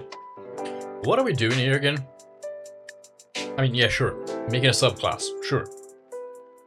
But like... what do we want on level 11? What would be nice to have? Like, would it be nice to have better spells? No. Maybe. I don't know. Yeah, the totem thingies. That is a nice idea. Because I'm trying to see, what do the other subclasses do at level 11, right? Because we have to balance this, right? It's not just, yeah, let's put everything in. There is... it's supposed to, it's supposed to evolve at the same rate as other subclasses, so it doesn't feel awful, right? It doesn't make it, oh, but this one is just strictly better than the other ones, because that's just shit design. So I'm just double checking, just to see the power level, the power budget we're working with, right? Oh, interesting. It seems the Fey Ranger at level 11 can cast Summon Fey without a material component. Oh. That's interesting. Oh, hello Nova! Hello, coming in just after finishing making a paladin subclass for a player in your campaign. Hey, nice! Super cool! We are currently working on a ranger subclass. Yeah! That's so cool! Nice to meet a fellow homebrewer. Our goal with this guy here, this is what's the term for it? Well, whatever. Me and English will never be friends. Yeah, but just to get you up to speed, I like your totem idea. I think it's so cool. I'm just checking the budget we have for level 11. It's literally that simple. Sorry for getting the wrong idea there. But, we are trying to turn the... Okay, not trying to turn. But we are making a subclass so the ranger kind of feels more spellcastery.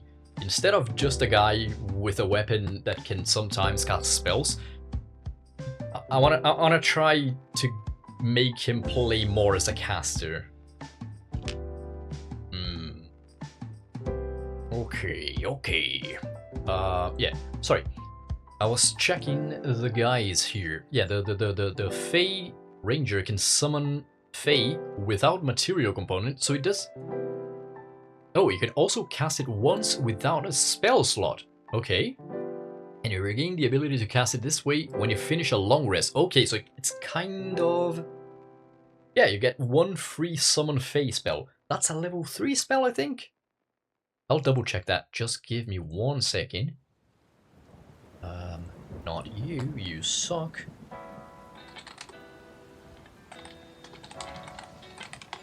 Okay.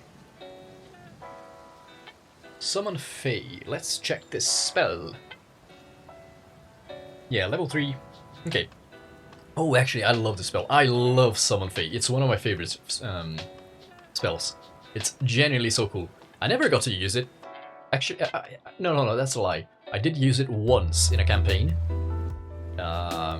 But it's just so cool. But unfortunately, I was... Do you remember when I said I like multicasting? Not multicasting, what the fuck? I completely blanked out. What's a word? Multiclassing. Hello, brain? Anyone home? Apparently not. But yeah, I was a triple multiclass. I was a rogue, warlock, and wizard. And unfortunately, this spell, Summon Fey, kind of evolves as you use it on, or as you upcast it. Like, it gets a lot better as you upcast it. And I didn't have that many that many spell slots or big spell slots, so it kind of didn't do anything. Whatever, I'm just yapping. Sorry.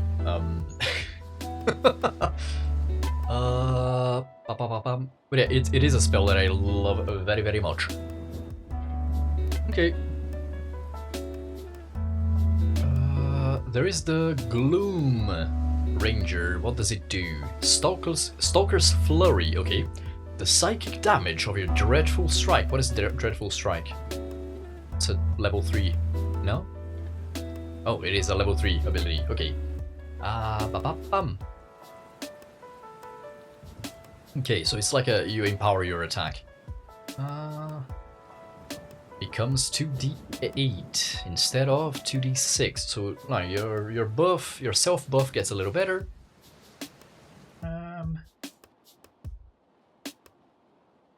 You can make another strike with the same weapon against a different creature that is within 5 feet of the original target and is within the weapon's range. Okay, so you can hit twice if they're close together. Mass Fear. The target in each creature within 10 feet of it must make a wisdom... it's kind of hard to tell, really, because the Archfey literally has a free spell, very powerful spell. And the other one, the Gloom, is kind of like you kill better. You kill better and make people afraid. It's like it's both damage and battlefield control in a sense. Okay, sorry, let me read this message because nice. I've seen it. Oath of the Living Will. Its main gimmick is that there is a mini side quest mid-combat to activate its potential. Okay, interesting. Which is randomized every combat. For example, one of the mini quests could be take at least 1 point of slashing, piercing, and bludgeoning damage to unlock your power. Okay, interesting. I like the concept. Or begin unlocked, but power locks back up after casting a healing spell. Oh. Oh, this is very interesting. I like it. I like it.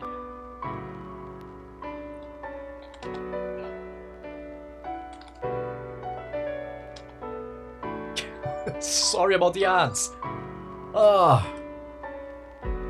Oh man. Okay, in the meantime, I am gonna be reading the Ranger subclasses. Because, okay, I think I have an idea for a power budget, but there is the pet one, and I never know how to... Yeah, I never know how to do it properly. Because pets, having one more creature in the battlefield is already very strong. It already makes a whole world of difference. So it's generally very hard to tell how strong or how weak a skill is, or like making a pet a little stronger could make a massive difference, or it could not. I don't know. It's hard. Bestial Fury. When you command your primal companion to take the beast strike action, the beast can use it twice. So it attack twice. The first time.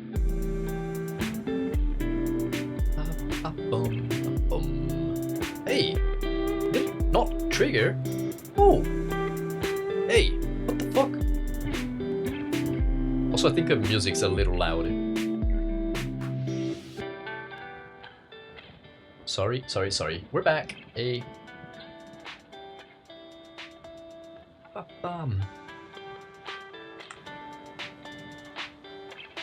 Okay. Sorry.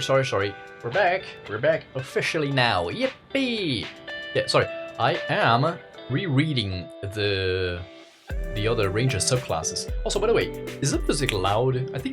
I feel like it's louder now. Just fucking hell. Whoa. That took a while. Okay. I was about to check it because I saw the redeem, but nothing came through. I was about to check if everything was working, but no, it just took a while, I suppose. Okay. Right.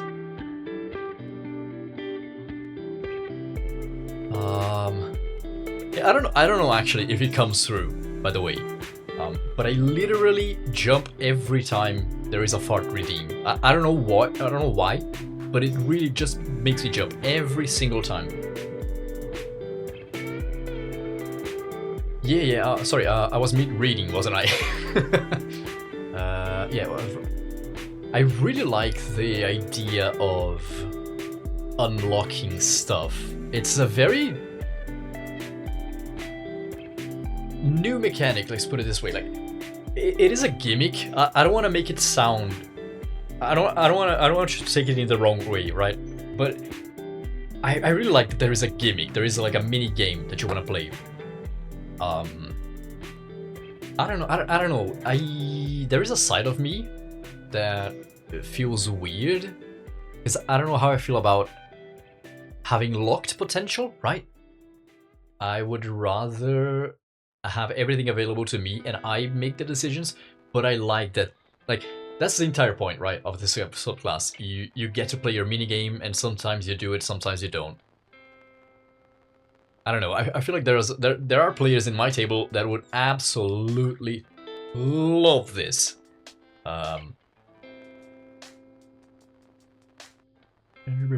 Yeah, because I don't know, I am someone that...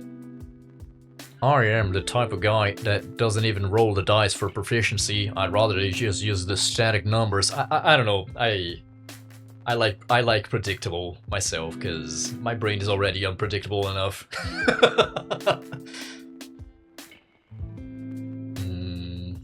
Oh, one interesting part is that it's oath, or is that an oath? You can't tell the others about your mini quests. So it leads to interesting things when they get the quest, attack a party member from behind. Oh, okay. I am not sure about that one, Chief. Oh no.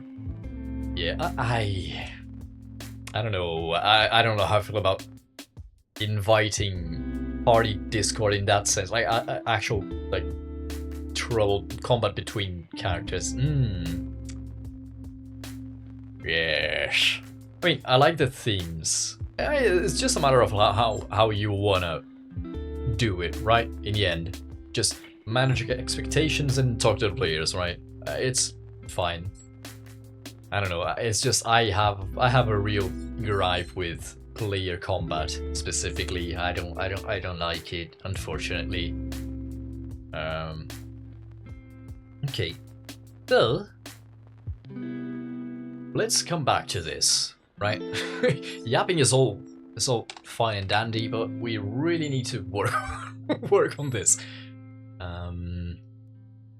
Ooh, Morkborg, I like Morkborg. We love Morkborg. We love Morkborg.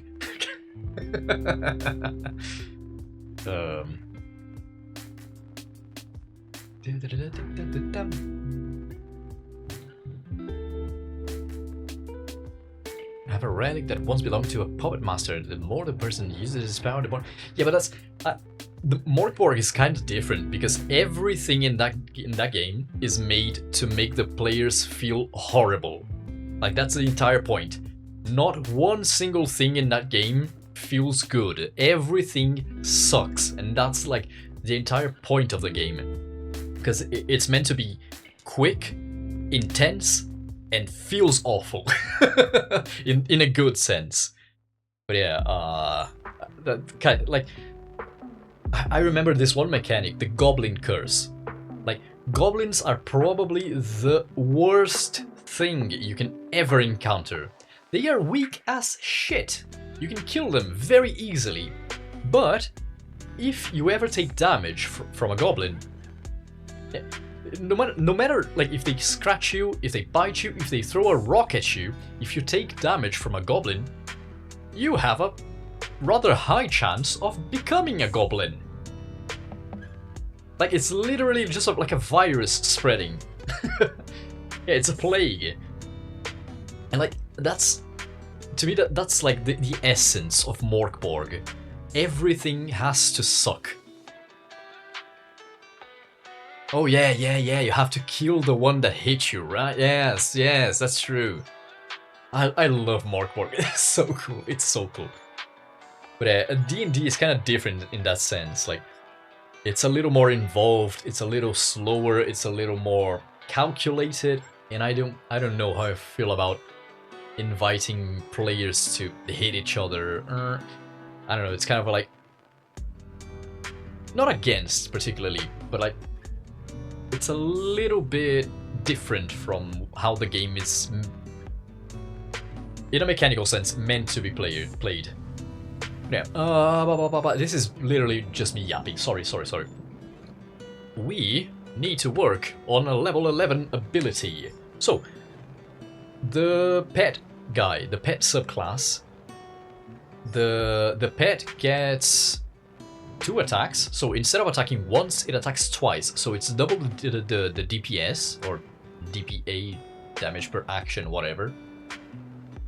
And the first time each turn it hits a creature under the effect of Hunter's Mark, the beast deals extra force damage equal to the bonus damage of the spell. So you kind of double the attacks and you double the damage from Hunter's Mark.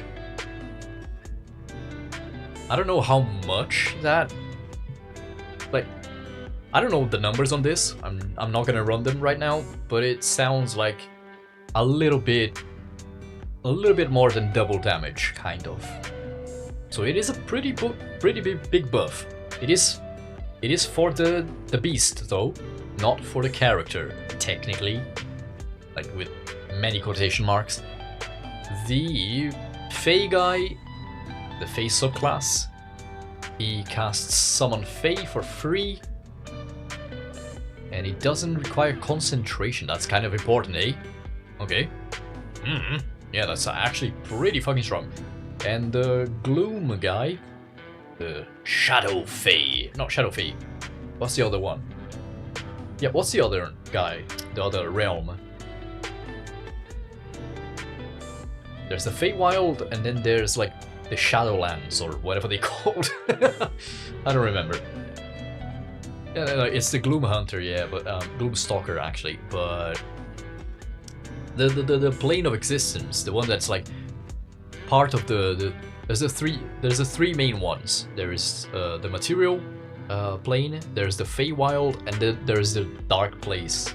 Temple of Shadows and the Raven Queen. And shit like that I don't remember.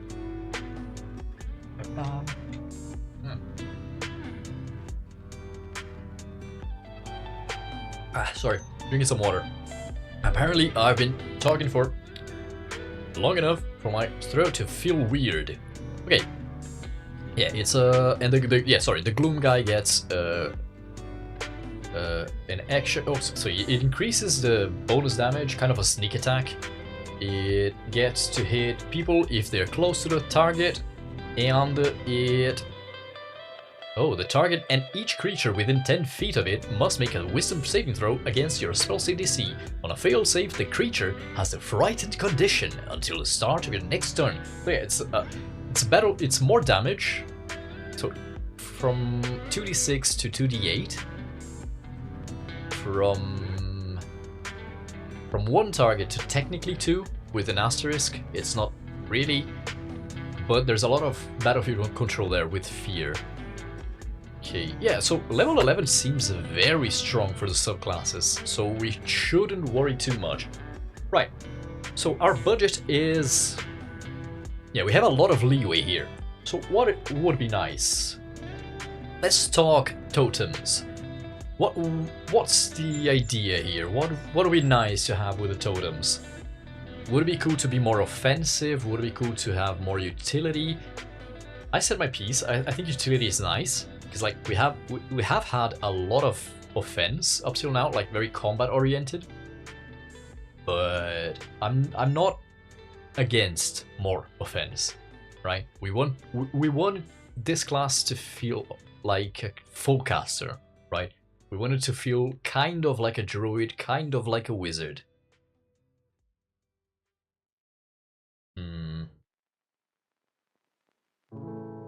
So, level 11, what do we have as a base ranger? At level 6 we got the speed, also climbing and swimming speed. Level 9 you get more expertise actually. Okay, 2 more, okay. So he already gets a lot of like skill monkeyness. Level 10, we get tireless. Sorry, primal forces now help fuel you on your journeys, granting you the following benefits. As a magic action, you can give yourself a number of temporary hit points equal to 1d8 plus your wisdom modifier. So a little bit of toughness, and you can decrease exhaustion quite easily. That's interesting. Okay. Right, so not much in terms of... I was gonna say utility, but then again, we get 2 expertises, which is a lot actually, and bonus hit points and decrease exhaustion.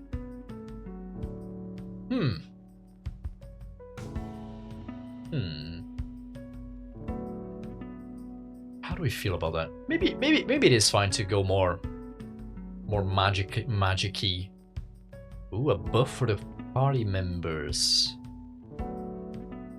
Because there is something that I like to do. I don't know if this is a good design. It kind of feels like it's not, but I like it. Is if there is something that you already gain. So let's talk about fighter. The fighter has second wind. You use a bonus action to regen HP. One thing that I like to do is spread it around. So something that will only affect your character spreads to whoever's near you. I like that sort of thing. Like, I think it makes for more tactical fun. So even if it is technically a combat ability, it makes everyone, or it has some use. What am I trying to say? I'm trying to say it incentivizes you to think about when and where you're gonna use it, not just spend it as a resource. It's like, yeah, burn it, fine, let's move on. I don't know, I like that sort of thing. So, making it above layer. Okay, so air gives limited flight. Ooh, I'm not against that. I like flight specifically because we're already at level 11. Like technically flight is, it starts becoming easily available at like level 5. So it's not off the mark by any means. Fire gives extra damage. Yeah. Earth allows folks to camouflage. I like it. Like, yeah. Water is water. I like it. I like it. I like it. I like it. I like it a lot. I like it so much. Wow, you're really onto something here. Okay. Now, thoughts.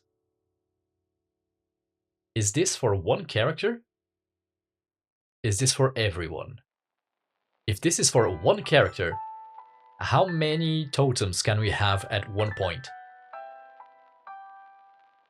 Because that's a question. I feel like, because it's either one of the two. I feel like one character having the totem is interesting, right? It is not terrible, it's not interesting. But it's a little limited. Even though you have variety and you can adapt, which is nice, it is one of the core themes of the Ranger, I would say. It's adaptability. Ooh, hello, Ikkur. Hello, hello, welcome, welcome. But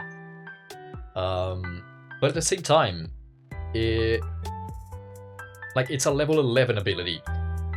Having just one effect on one person, even though you can select it, it's right? It's I would expect more personally. So you could do that for like, oh, everyone that's inside a 30-foot radius of you. Everyone gets that. I don't know if I like that personally. Right? It feels weird.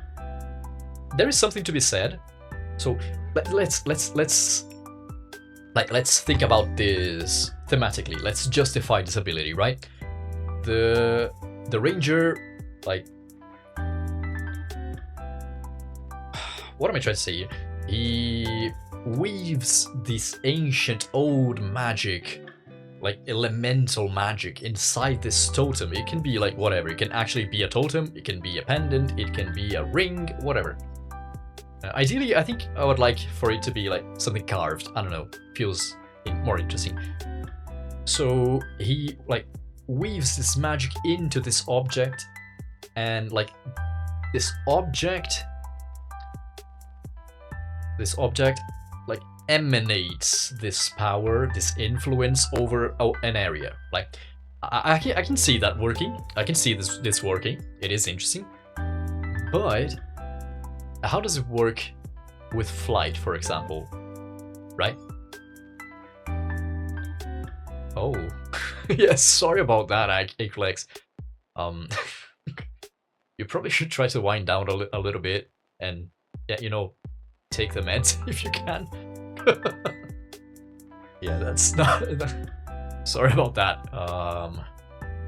So, but I don't know. We could also go the other direction, right? Limited flight. What do you mean about that? Limited flight. Like you don't get flight speed, you get a float speed. Like there's the levitation spell, I think. But it's honestly kind of shit. I'll be real. It kind of sucks a lot, actually. Let me eat a cookie in the meanwhile. Wow. Cookie candy.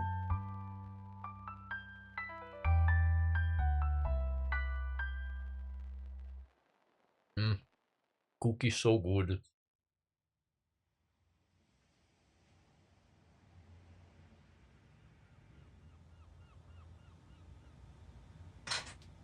Okay. Because that's what I mean. I don't think flight is inappropriate. Honestly.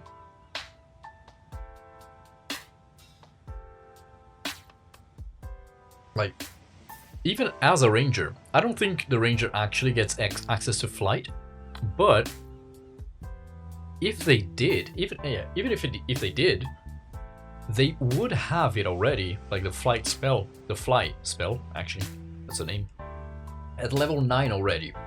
So getting it on level 11 isn't really out of place. That's the thing.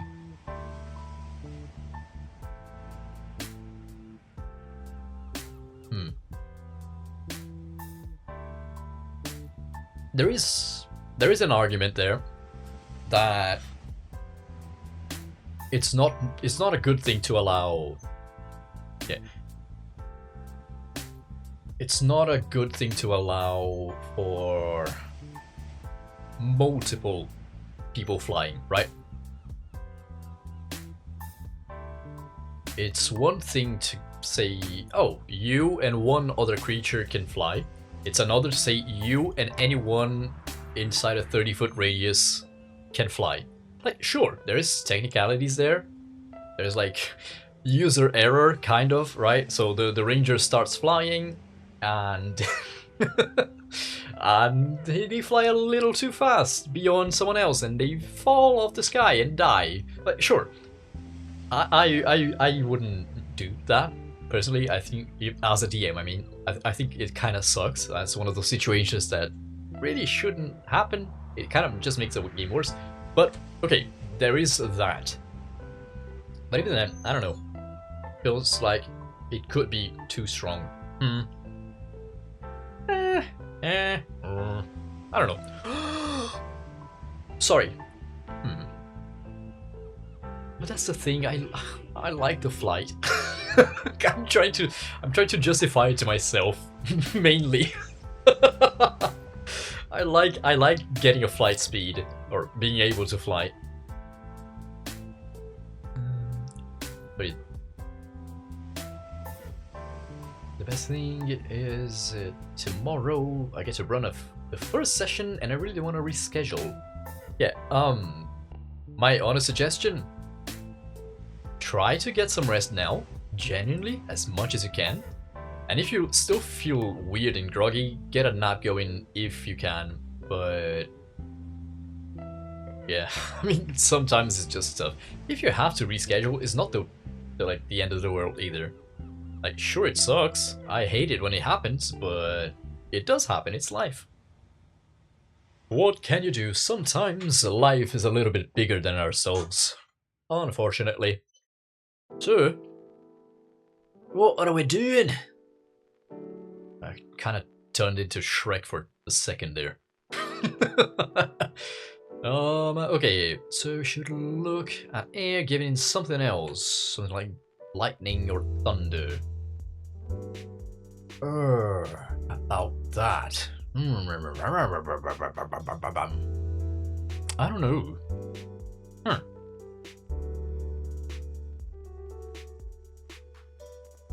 Thunder. I could give it like resistance to thunder, maybe lightning as well. But like, feels kind of shitty, doesn't it? Oh, no! Idea! It's all about speed, movement speed. Yeah, it's air, it's quick. It flows easily. It's all about making people faster. Ha! Okay. I like it. So we maintain the totem and area. So you can only have one totem. Maybe at higher levels we give more. I don't know, but we'll see. For now, we just get one. We can select out of 4 options. I have a love-hate relationship with this sound. I love it, but it feels awful to listen to. But yeah, we have one totem. We select one of 4 options, and they work in an area around the holder.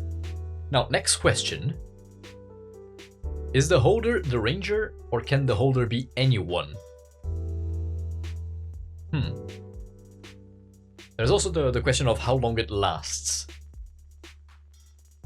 It's like, I get 10 minutes? Maybe 1 minute. No. Because like water breathing. Yeah, water breathing doesn't feel too great with 10 minutes. Ideally, you want more. It's like it's something. I mean, technically, we could just do whatever. Like we could be more selective with it. We don't have to be general in a sense. Say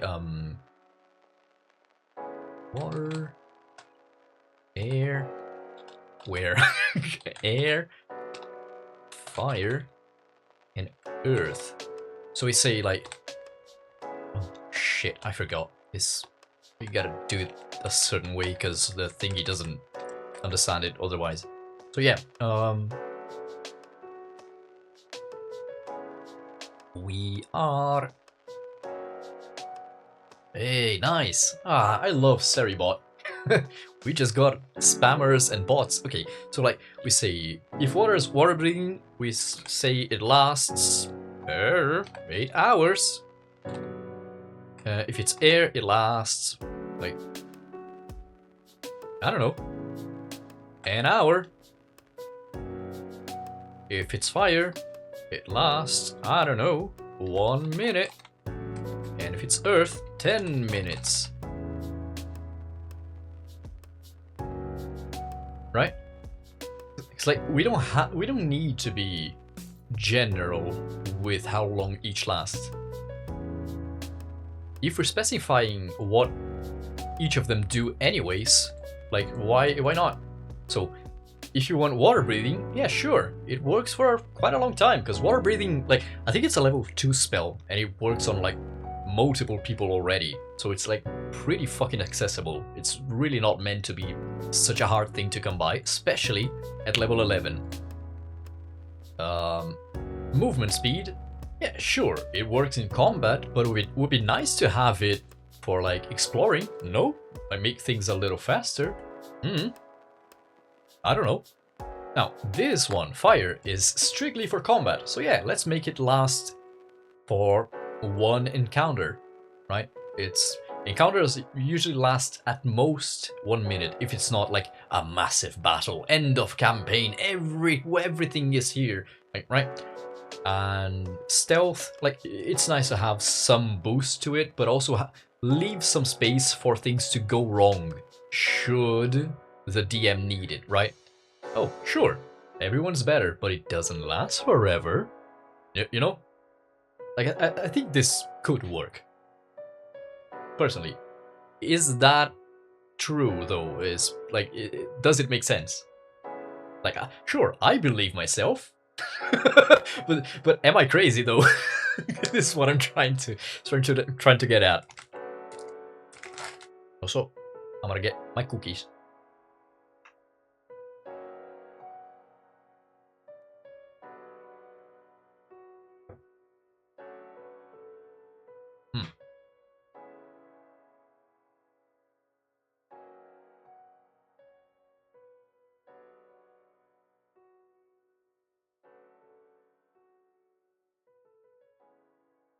Ooh, sorry about that. Cookies are way too good to stop eating. I'm gonna become a chubby little guy.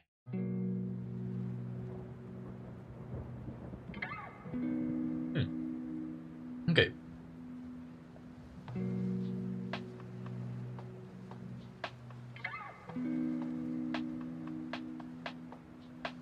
Alright, so let us come back to this. Yeah.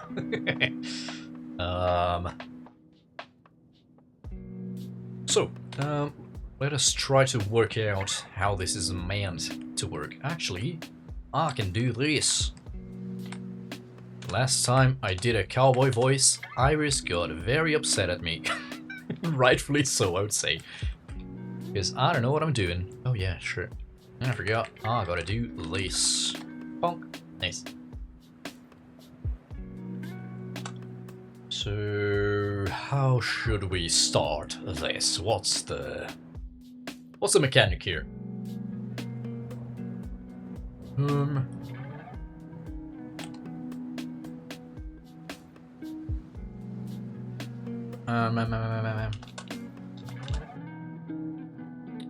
when you try, when you try,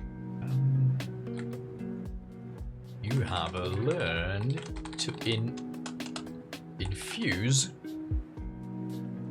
Yeah, one thing that I want to be very specific with here is I want this to work as a production, right?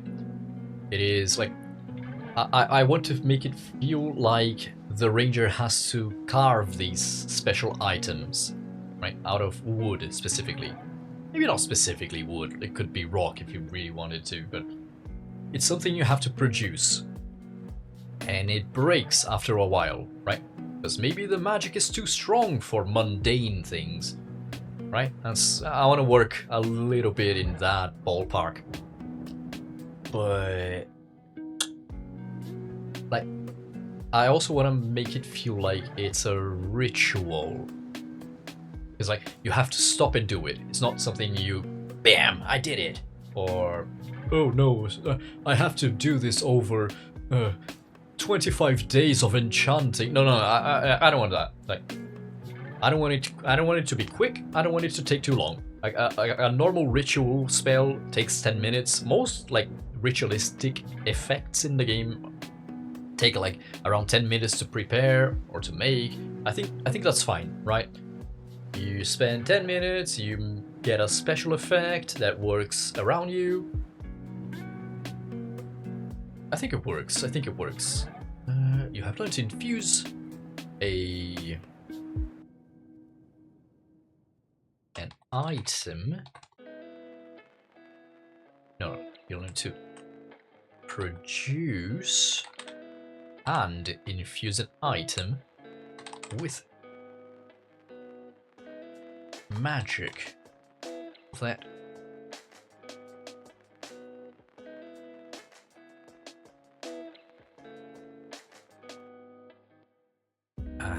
with sorry, I'm just trying to think of the words here. With the magic that eventually became the elements. Does it sound too weird? I don't know. Let me put it here because my big ass head is in the way. This way at least is a little easier to read. Okay.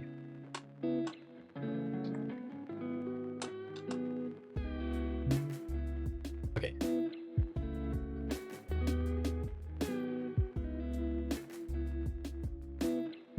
As a 10-minute, actually, I think there's a dash here. A 10-minute ritual, you can carve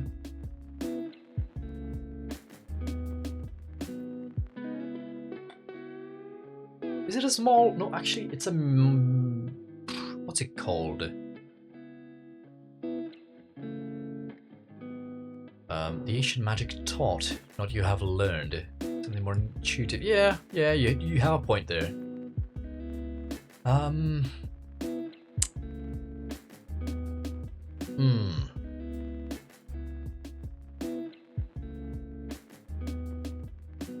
There is such a thing of, like, to me personally, I feel this very strongly, probably more strongly than it needs to be. But I feel like there is such a thing as a democracy of fantasy, or a democracy of character, in the sense that the description itself has to be kind of vague. Like, it's not like the guy has studied how to produce this. Like, the text itself, it doesn't specify if it was studied, if it was intuited, if it was taught.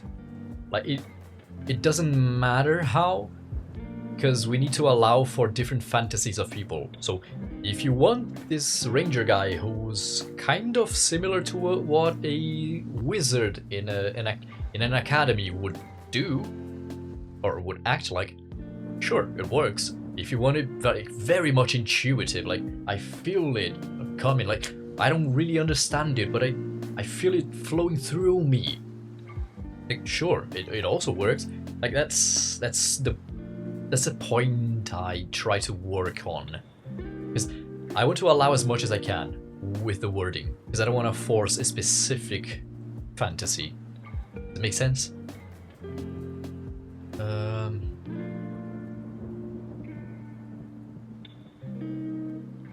Yeah, actually, I don't need to reduce. Oh.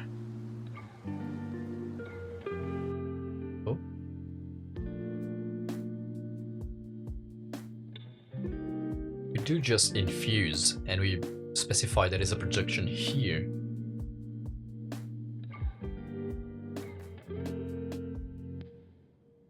Yeah, I mean, if you wanna adhere to the specifics of the book, right? The handbook. Wisdom is kind of that. Like, intelligence is the academic. Wisdom is like spiritual, and charisma is intuitive. But that's the thing. I like to allow that. Like, I like to allow the breaking of that stereotype, as it were. Like, sure, you can have a wizard that is based off intelligence. It works like that. Sure, like it has. It's not like he's casting with charisma or anything else. But if I want to make the character sound a little more spiritual, like, sure, they like, mechanically they work off intelligence. I'm not changing anything there. But my character is a devout follower of the god of magic, of the god of scribes or something, right? He fully believes that it's his faith in said god that actually gives him power over magic, right? And I like that line of thinking. I like allowing things to be what they, in quotation marks, shouldn't be. I think it makes a lot of sense. There was even a... It didn't come through to the live version, but back when they were playtesting the 5.5 version, the warlock specifically, instead of being a charisma caster, the warlock, you would choose, whenever you took your first level of warlock, you would choose if you would be using charisma, wisdom, or intelligence for casting. You could use whichever you wanted. You couldn't change it, but you could choose whichever. So it was a lot more flexible. And I really loved that idea. It didn't actually become the thing that they published in the end. Kind of a miss there, because I really fucking loved that idea. But yeah, I don't know. I just like flexibility. Sorry. Okay. Sorry, I'm kind of stalling here. As a 10-minute ritual, you can carve a small object out of stone, wood, or any primitive... Not primitive. I guess it is primitive. I want to say like basic material. And give it one of the following effects.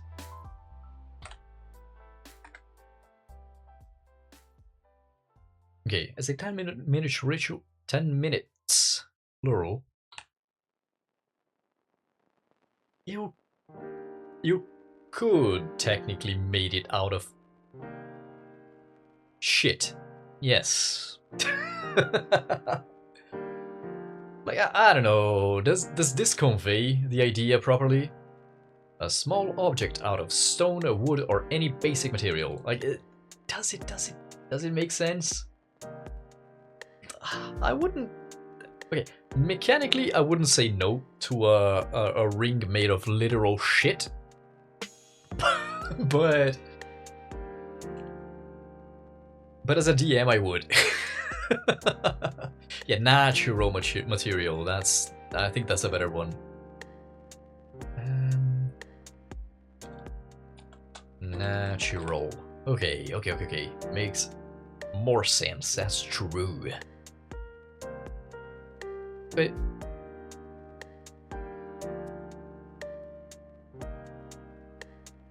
Okay, we can specify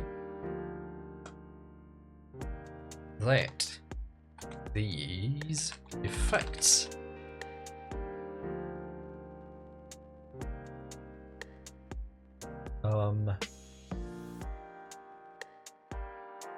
not work. It's not what I want to say. Yeah, bone could work.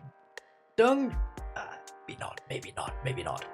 I would say personally, clay also not so much. You could like fired clay, sure, but then again, part of I know it takes longer than that. I understand, but like it's not.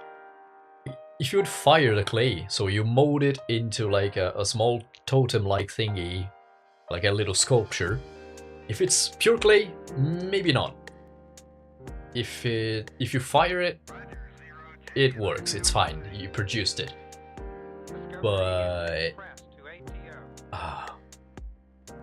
should we add solid or any solid natural material? Is clay solid? Yeah, but that's what I mean. Like, if you fire the clay, it works. I know it takes hours, like a lot of hours, not 10 minutes, but it's fine to hand wave that sort of thing, right? It's okay.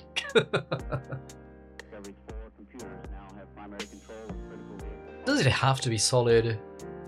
It doesn't have to be. It's fine. It's fine.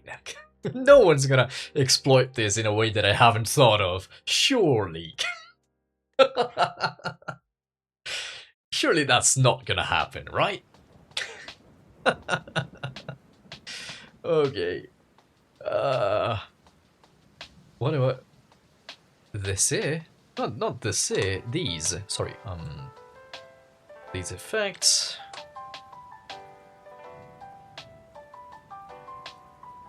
No.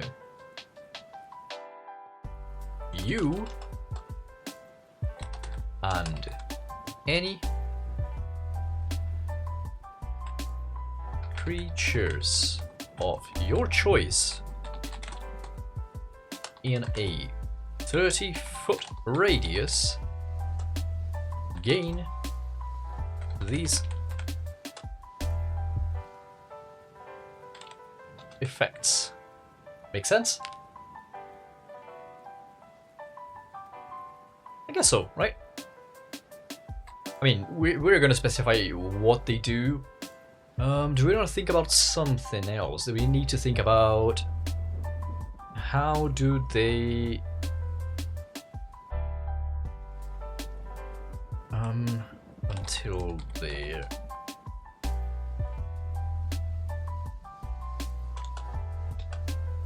dissipate? No, that's not the wording that the book uses. What is it again? I think the Soul Warden has one. No. No. Nope. Ah, here. Side preparation lasts 24 hours. No. Where was it? Where was it? Oh no, actually, I think I use it here. Yes.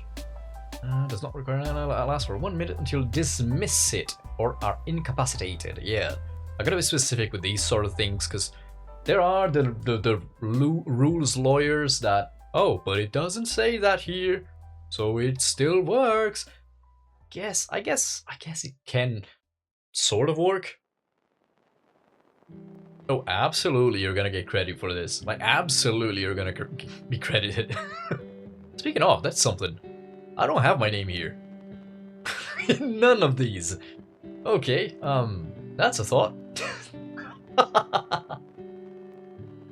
Yeah. Probably should have done that. Shit. Okay, revision incoming! Okay. Like, should we think about... I don't like it. I think it's a little off the standard of the game, right? Like, say, the ranger makes this object. We now gain more movement speed. and the ranger gets incapacitated. He gets knocked over on the head by a troll. Is the totem still working, or does it depend on the ranger? Pretty much all effects last. Yeah, pretty much all effects last until you are incapacitated, right? They are kind of like shit. But my brain's not working. My brain's not braining. I think I spoke too much. Well, my words are leaking out of my ears and nose. No, Bruh. Shit. Whatever. Okay, let me think about that later. Until you dismiss it. Until they naturally.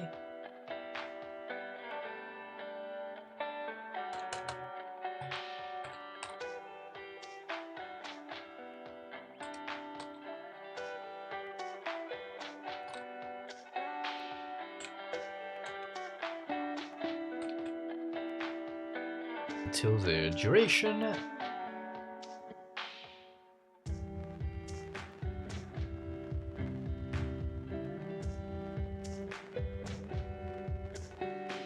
How, hello, what?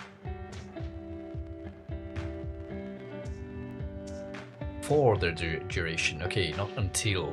Yeah, wording. For the duration. Or until you dismiss it or are incapacitated. Aha! Okay, good wording there, Ikkur. Nice. Right, so, water.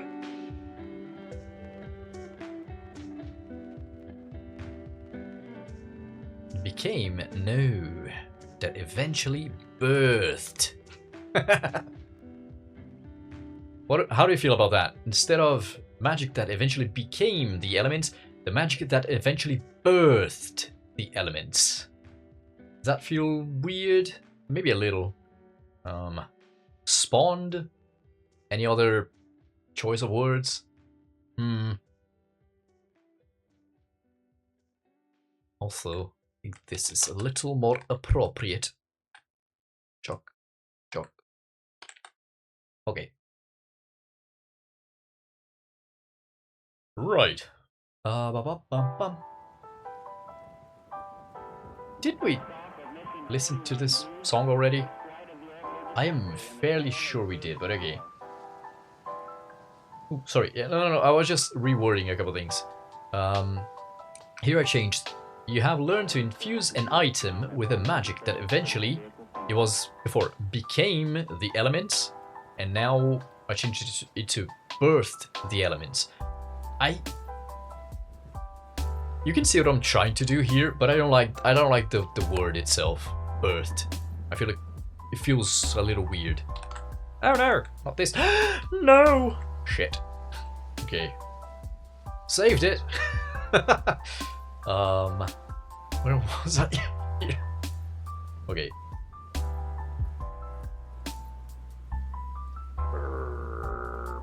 Okay, let me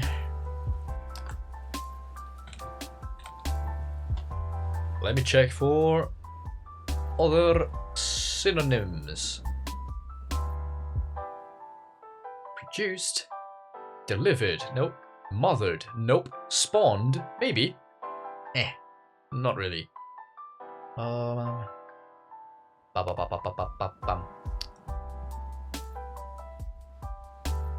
Created, caused, brought, generated, prompted. I like generated, but it feels a little,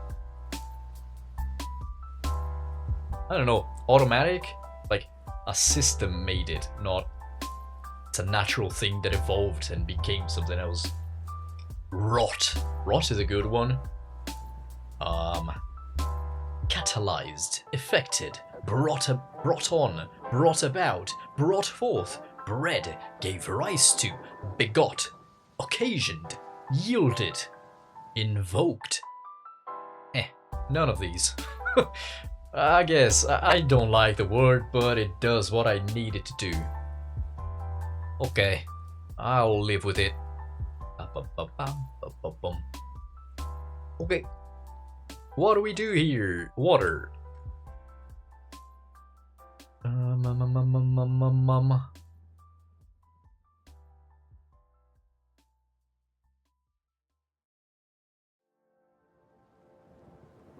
Water breathing lasts 8 hours. This feels weird. I don't know if I like this wording specifically. Should we be more like specific with it, like, or descriptive? Like, say, you gain a water breathing.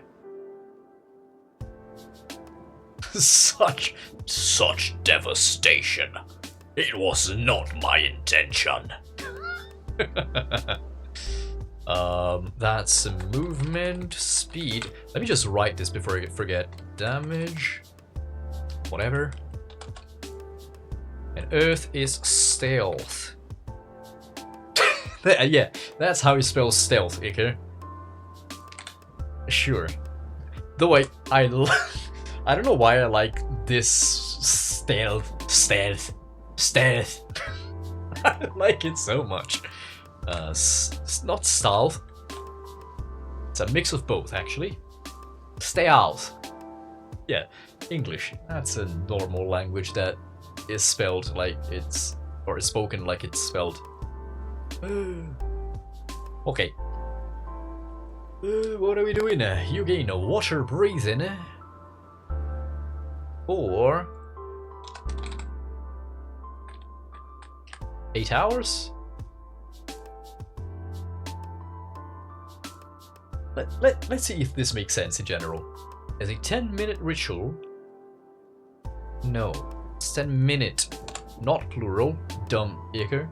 As a 10-minute ritual, you can carve a small object out of stone, wood, or any natural material and give it one of the following effects. Water. You gain water breathing for 8 hours.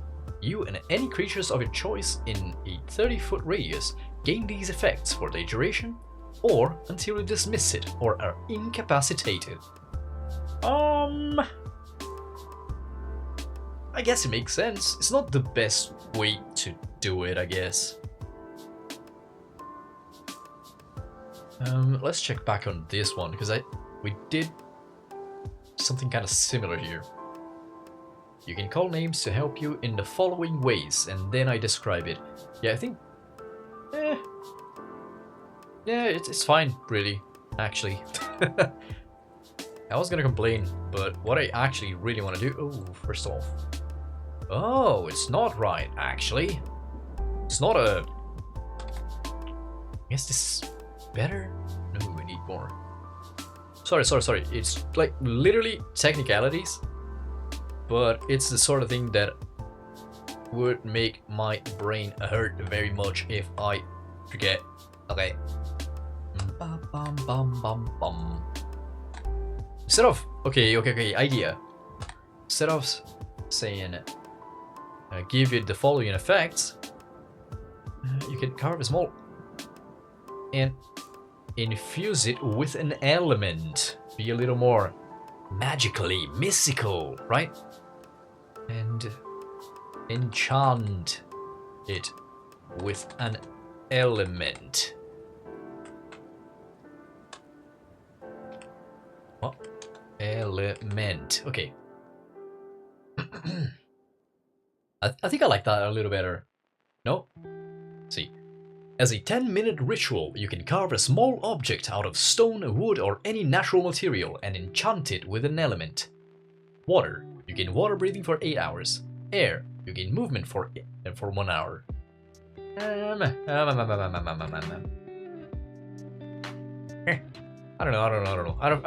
don't know if I like this style of description.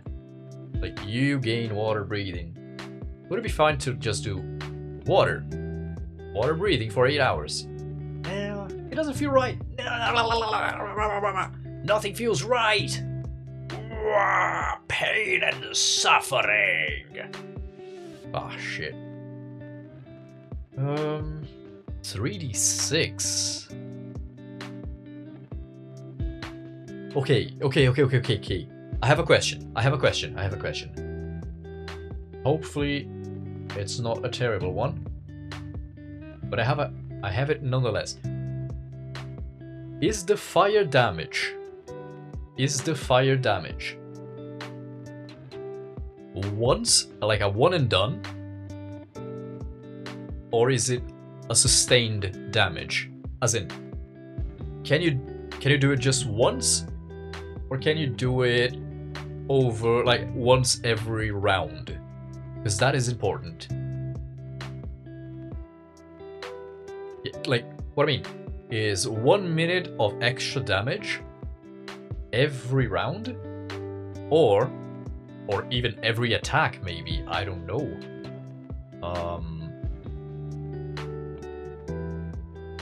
Yeah, okay. So I think, yeah, it's gonna be a lot less than 3d6 then. That's honestly way too much. I'm thinking... I thought 1d6, but it doesn't feel right. It feels a little underwhelming. Not much, because 1d6 per round is not nothing. But it's a little weird. It's like, it might be a little low. How about 2d4? That's a similar ballpark.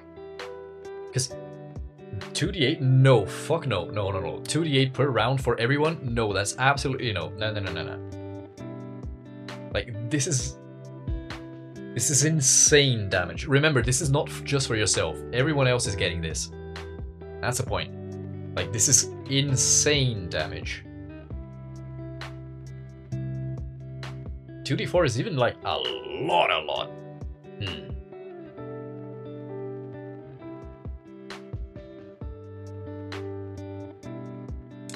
Thinking strong and heavy thoughts.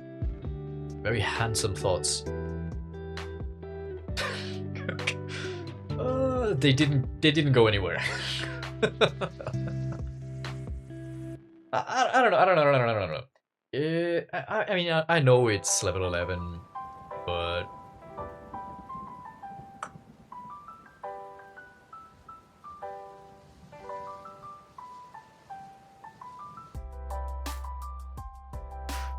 level 11. Like, what's a wizard at this level? Like, what does it do? Let me check. Mr. Wizard, come here.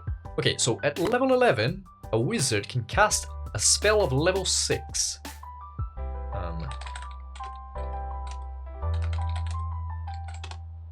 Let's check what a spell of level 6 is. I think Crown of Stars? Like, this is already... Okay, so level 6 is already, like, insane level. Yeah, Chain Lightning. That's kind of a good comparison, because I think Chain Lightning hits more than one target, right? It jumps from one to the next. Launch a lightning bolt. 3 bolts leap from that target to as many as 3 other targets. So you hit 1 with a potential to hit 4. That's 10d8 lightning damage. Okay, so average of 45 damage, I think. The math checks out, but not completely insane. Yeah, that averages on 45 damage. If we were to give a... Like, we're working with this sort of damage, right? This is the damage level. If we give it 2d4 over 10 minutes, that's 6 rounds of 2d4. Okay, that is 12d4 per person, per player, per character.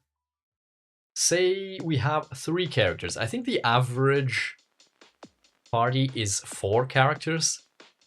That's 36 d4. 36 to 48 d4. We can average that. Maths! Maths! Brain! No, sorry, no, brain is not working. I'm gonna use a calculator. 36 plus 48 divided by 2. That's 42. 42 times. Sorry, 42 times 2.5. Yeah, okay. So this 2d4 over 1 minute averages 105 damage.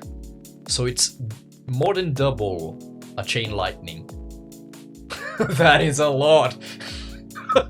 So I guess it's just 1d4 fire damage.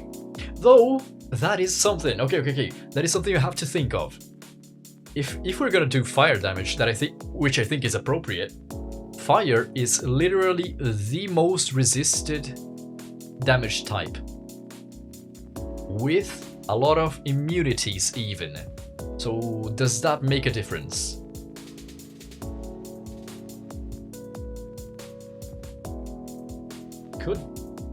I mean, it does make a difference. Sorry, I'm way too lost in the sauce. This is not what we were meant to be doing. This is just brainstorm. I'm already doing balancing.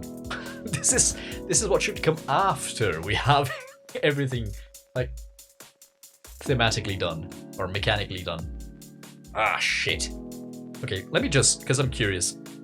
42 would go on 21, half of that. So if we were to do it like 1d6 instead of 2d4, times 3.5, that average 37.5. I think I like it. Okay. So work with me here. A chain lightning does 45 damage on average. Or up to, actually. Well, it's because of the targets thing, but whatever. Say, it deals 45. This guy would deal 73.5. And it's on average. If we hit once per turn, is this too much to ask? And this is not resisted damage, by the way. It can deal less than that. It is fire damage, though.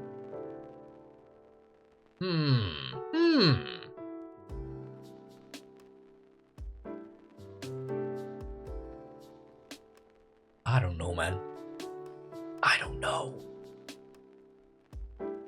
what's going on. I should worry about that later.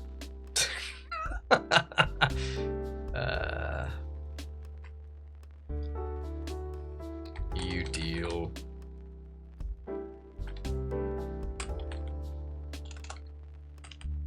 extra 1d6 the 6 damage.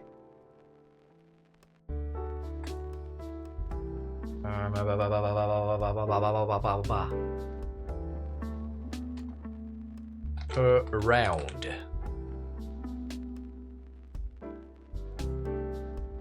Okay. I'll worry about the numbers later, it's fine. You increase your move... Oh, it's already there.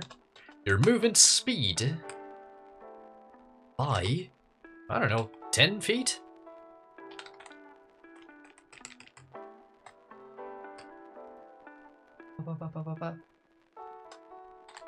Or 1 hour, it's fine. For a minute. Yeah.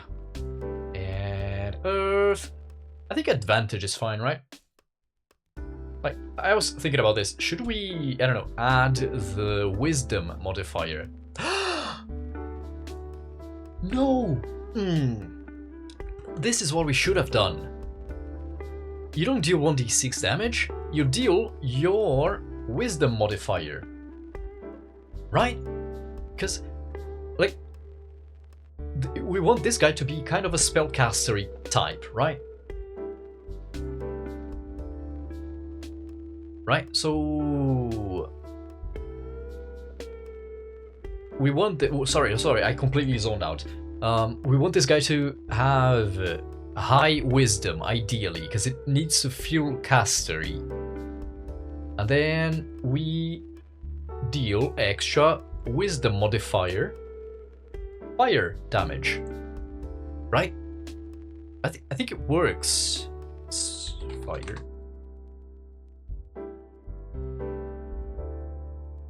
I like it. I like it. Should we? Oh, because I think. No, actually. Let me check. Which level spell is Pass Without Trace? Because I was thinking, Pass Without Trace doesn't do exactly that, but it gives a massive party buff for stealth. Yeah, it's plus 10 to stealth checks.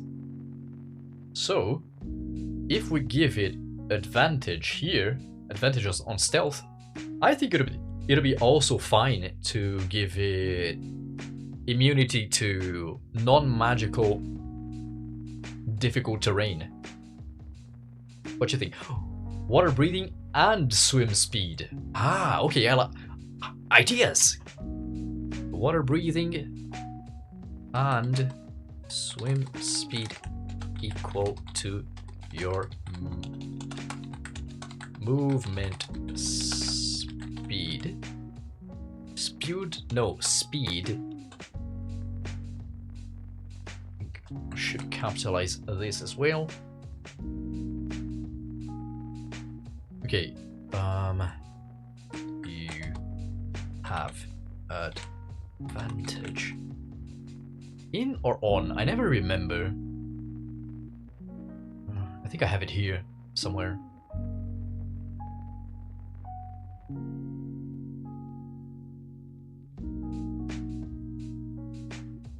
No.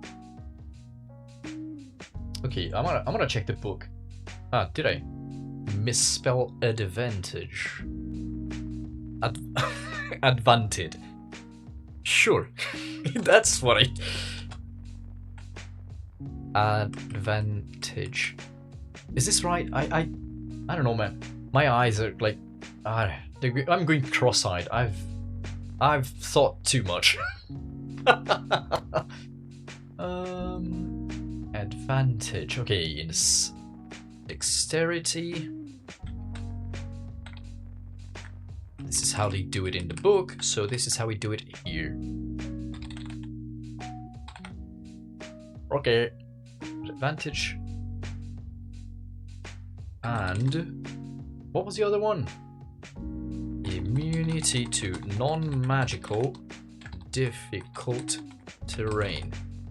There's a lot of things that are not capitalized in the book, but I like to, just to make it clear what I'm talking about here. Oh no, I'm in the way. Look.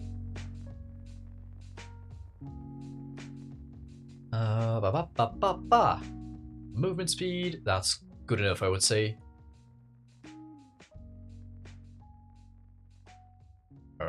Water breathing and a swim speed. Let's check the book. It's fine. It's fine to reread stuff or double check stuff. Swim speed. Okay, this is why we check stuff. It is capitalized. Swim speed is capitalized in the handbook. Nice.